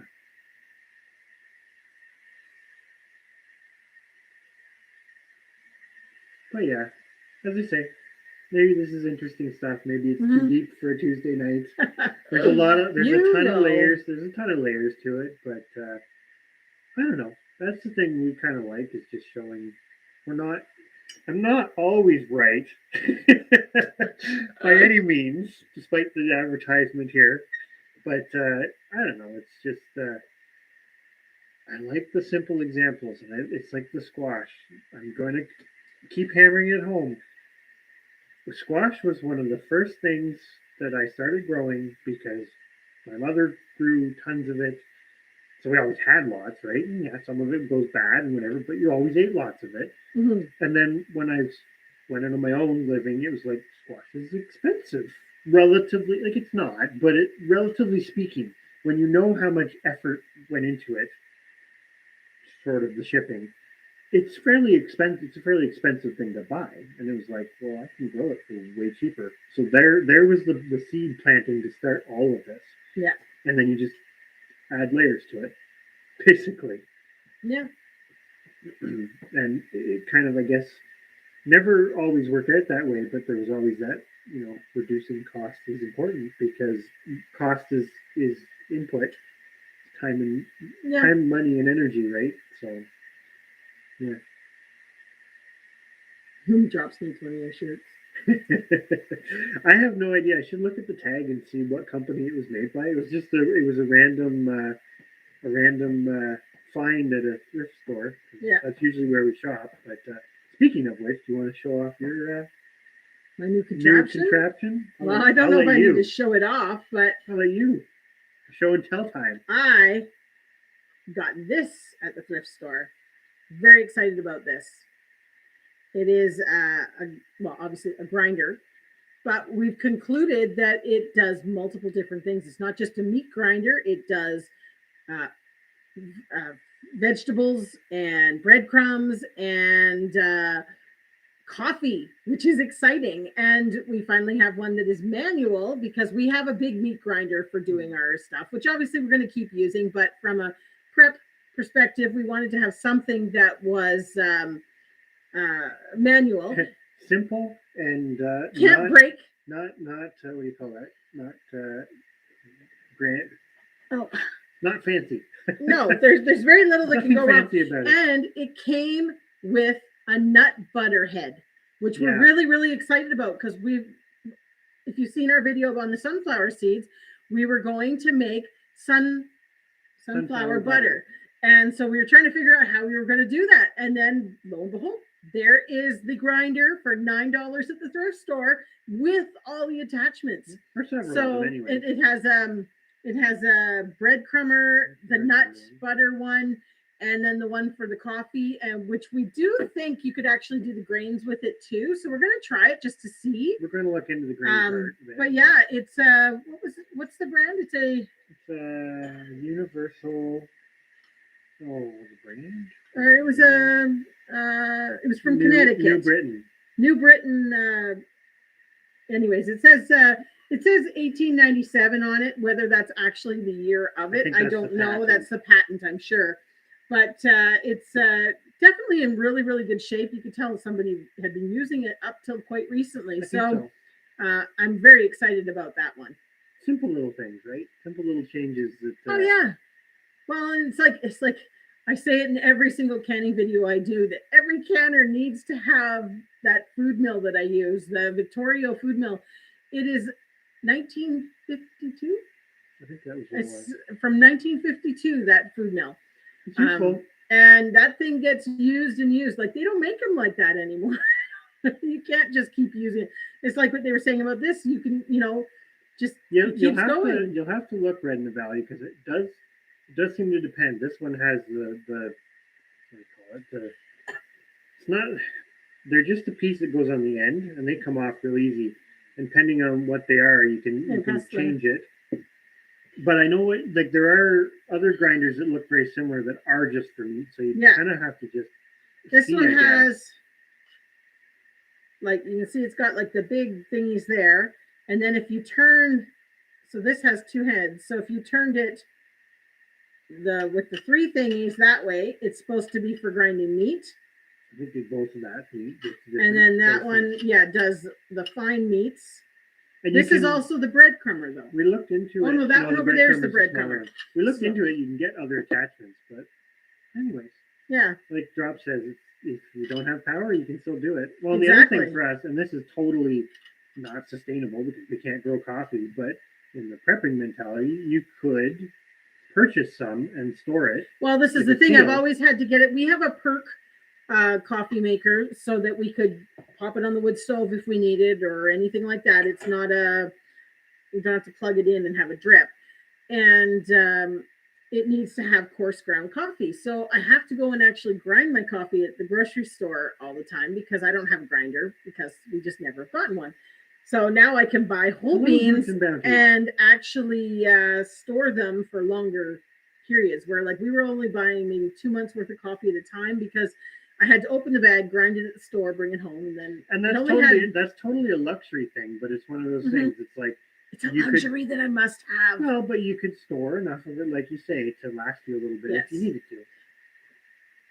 Because you can't grow everything. Well, we tried to. We're getting a lot better now because we don't do coffee every day because that was kind of like a prep thing because we could make herbal teas and stuff ourselves with what we grow. So we were starting to do tea mixed in with the coffee, like do coffee one day, tea one day, and that sort of thing to sort of break it up so that we were training. We've heard about the dandelion. Yeah. We should try it. Unfortunately, we don't have as many dandelions as we Our animals eat them all. That's one thing. I find that funny. It's like a lot of people consider dandelions this horrible, horrible weed, and it's like if you've got livestock, it's not a weed. No. Same with burdock. They're gone. Burdock is another one. Everything not everything likes it, but a lot of things weed it, and it's good for them. But anyways, it's again, not everything is quote unquote necessity, but see the burdock root. I've heard that about it being coffee substitute. We have a lot of burdock, and I keep meaning to try it because I think you dry it out, right? You pick it, you dry it, and then you chop it up. I'm pretty sure is how it works. Mm-hmm. Could you actually grow like the proper teas where you are, Drops? Because I know we can't. No, we can't. Well, you need an Avery or whatever. No, that's like birds. A conservatory. Yeah, pretty good greenhouse. Yeah, really good greenhouse. Yeah. We definitely should try it with the teas. We do. We grow a whole lot of herbs and things and save them for making teas, like the herbal type. But definitely cannot. I don't think we can grow regular tea. What was the new? What was the new? No, what was the one that I told you about when we were? It was on the Ontario Facebook group. Oh, I don't remember. And somebody mentioned about it's not Newfoundland tea. What was it? Oh, Labrador tea. Labrador tea. That was what it was. Yeah, I would like to try to get because you can grow those, but it's not the same. Not really the same. No. I think you have to be careful not to ingest too much of that too. Potentially. With a few plants like that, but it'd be interesting to see if the avocados produce anything for you. I know they get pretty big. Yeah. So the Boots and Bounty homestead there with the dandelion. So do you dry the root first, or do you must have to dehydrate it and then just chip it up after? Or slice it, probably dehydrate it and then chip it up for putting into tea? It's kind of nice to eventually get to the point that you get some of the bigger staples to the point that you have the time to then experiment and figure out the other stuff. Yeah. Because that's the one thing we noticed. This is going back to the beginning too with the keeping records. Just because of food item, call it that, has a lot of weight, doesn't necessarily mean that that's the most valuable. It's good from a bulk food consumption perspective, but some of the things, it's like lettuce. Lettuce is a great example. I know lettuce doesn't have the most fantastic, what do you call it, nutrient composition, but at the same time, it is very valuable in that, if you didn't have access to all the things that we do right now, you would want those greens are very important. Yeah. Even though they make up, like, bulk wise, they make up nothing, but they become ultra important. Okay, so you put it in a skillet. Oh, okay. And let it dry out, or you can roast it in a skillet. Okay. Okay, that's interesting. Well, we should try it. Wild plants, yeah. I do want, now, Red in the Valley, do you have a book that you like for that sort of stuff? Like, have you found like a medicinal or how to use some of these herbs and wild plant book? Because I think that's something I'd like. Well, this is my thing. I know how this is the biologist in me, but the identification for a lot of them isn't too bad because I'm fairly familiar with at least some more common stuff. It's more the how to use them and what to use them for. Yeah, it's the part that you're very good at IDing plants. It's just knowing what they're good for and how to use them, what part of them to use, that sort of thing. Yeah, and which ones to avoid. Yeah. So that's a book that we should really have in our library. We should. It may not be one central resource either. No, but like a medicinal herb type one, and then one for actual, like, it'd be nice to have one that actually tells you, like, tastes like chicken. I'm not saying it's going to taste like chicken, but that you want something to relate to as to whether you want to mess around with it, right? Well, it's not medicinal, but it's like the wild raisins that we were collecting. So if I burn them, you didn't like them as much as I do, but I think they taste like bananas. All right, Angie. Well, we will keep each other in the loop on this because I would like to get a good book for. I did get a good book this year for looking after the garden with all natural type stuff instead of buying things. But I do need one for definitely looking after ourselves. Like, what was the thing we were looking? Oh, it was the plantain. Yeah. That was one that was like, I mean, it's one of those things. If we didn't have Google, we'd be in trouble because everything we do, we just, let's Google it. We remembered some of it because we'd looked at it before. But it was one of those things of like trying to. I know for like identification purposes, there are a few good resources that I won't go into them right now, but we should do a thing about them. At least for those of us that are in Ontario or similar.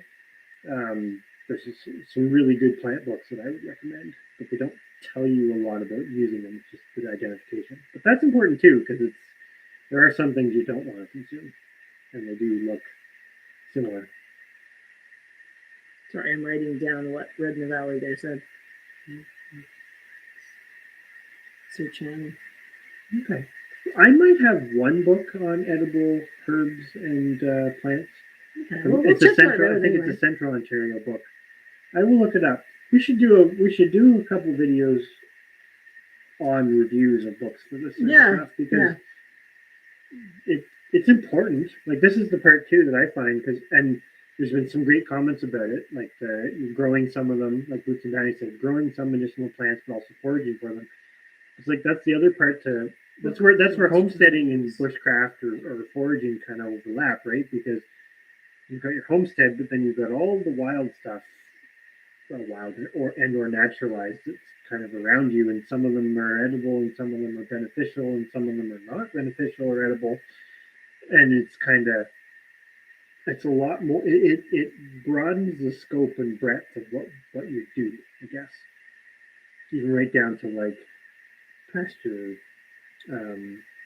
forages and stuff, right? Sorry, I'm just writing down these books so that I can look them up.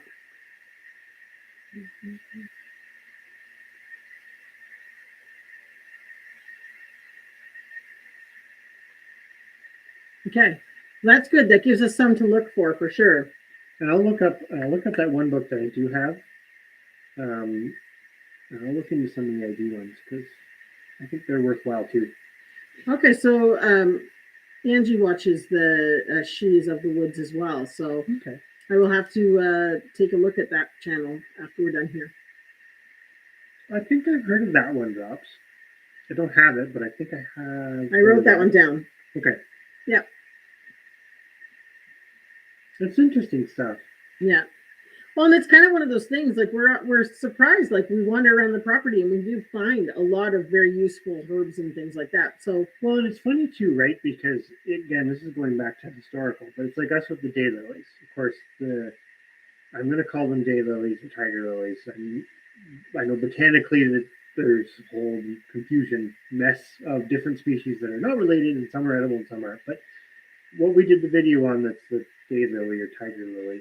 It's not native, but it's edible. And what's interesting about it is it's available at a time when historically that green part of your diet would have been, well, your diet in general, because by the time you get to spring, it's like in modern times we think of spring as it's what do you call it, like the explosion of life and regenerative and all this stuff, which it is, but you still don't have a lot of food available if you didn't store it from the year before, right? And that's where I say, like, everything is like harvest. Your year as a homesteader is actually harvest to harvest, not, January to December, which changes the dynamics a bit. mm-hmm.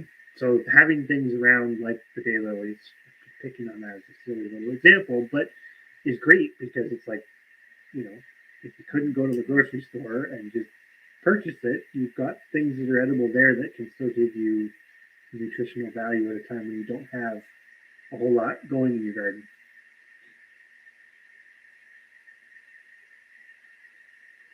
Thanks for coming in, Scott. Have a good night. Yes, thank you. We're probably going to head to bed fairly too. It's getting to that time. But this has been a great bunch of conversation, as always. Well, that's cool. A great uncle wrote the book about. That is pretty cool. Yeah. That's the one thing I will say, though, that does make it tough on the YouTube platform, because it's so global, is some of this, when you start getting into herbal stuff and using native plants and that, some of it gets a little regional specific. Not all of it. Not like some of it's very universal. But I think that's the big thing, like I said, about for those who are in Ontario, I could point you in the direction of guides and whatnot that would help with the identification part of it, but that would not be super useful necessarily to people elsewhere. I say that loosely. Yeah. Well, I think that's one area that we lack in is medicinal type information on our homestead. We're very good at growing our food. We're very good at improving the land. We're very good at taking care of stuff like that. But definitely when you go through our preps, first aid is not a great one. There's room for improvement. We have a lot of room for improvement on animal first aid and ours. So that's definitely something that needs, and having a herbal guideline book is, I think, essential, and that's something we should get. Yeah, that's a good point. A lot of colleges and universities have they've got a lot of good information.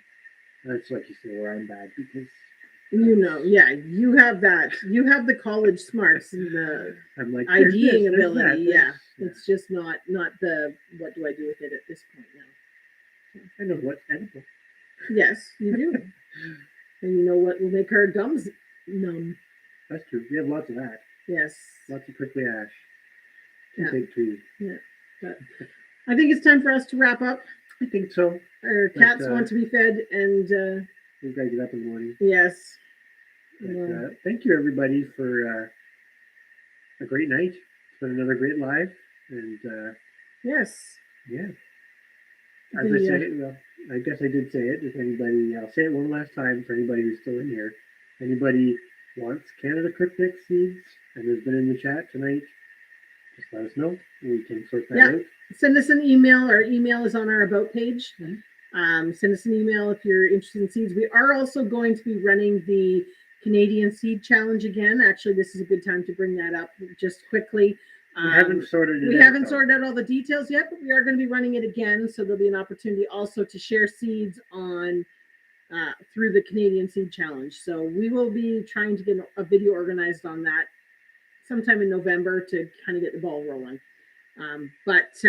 Anyways, thank you very much, everybody, for coming and watching and chit-chatting with us. We always love catching up on Tuesday. It's such a great time. And sometimes our conversations do veer off in odd angles, but, we still have a good time. And it's all relative to the central theme. So yeah. Wise woman tradition. Wise woman tradition. Okay, hang on. Sorry, I missed something. Is this a book? Or this is another channel? I think that's another channel. She went to look it up. Okay, perfect. Wise woman tradition. We'll take a look at that one too. So I've got 2 channels to look up before I go to bed. And yes, we'll definitely. You'll see something from us in the near-ish future.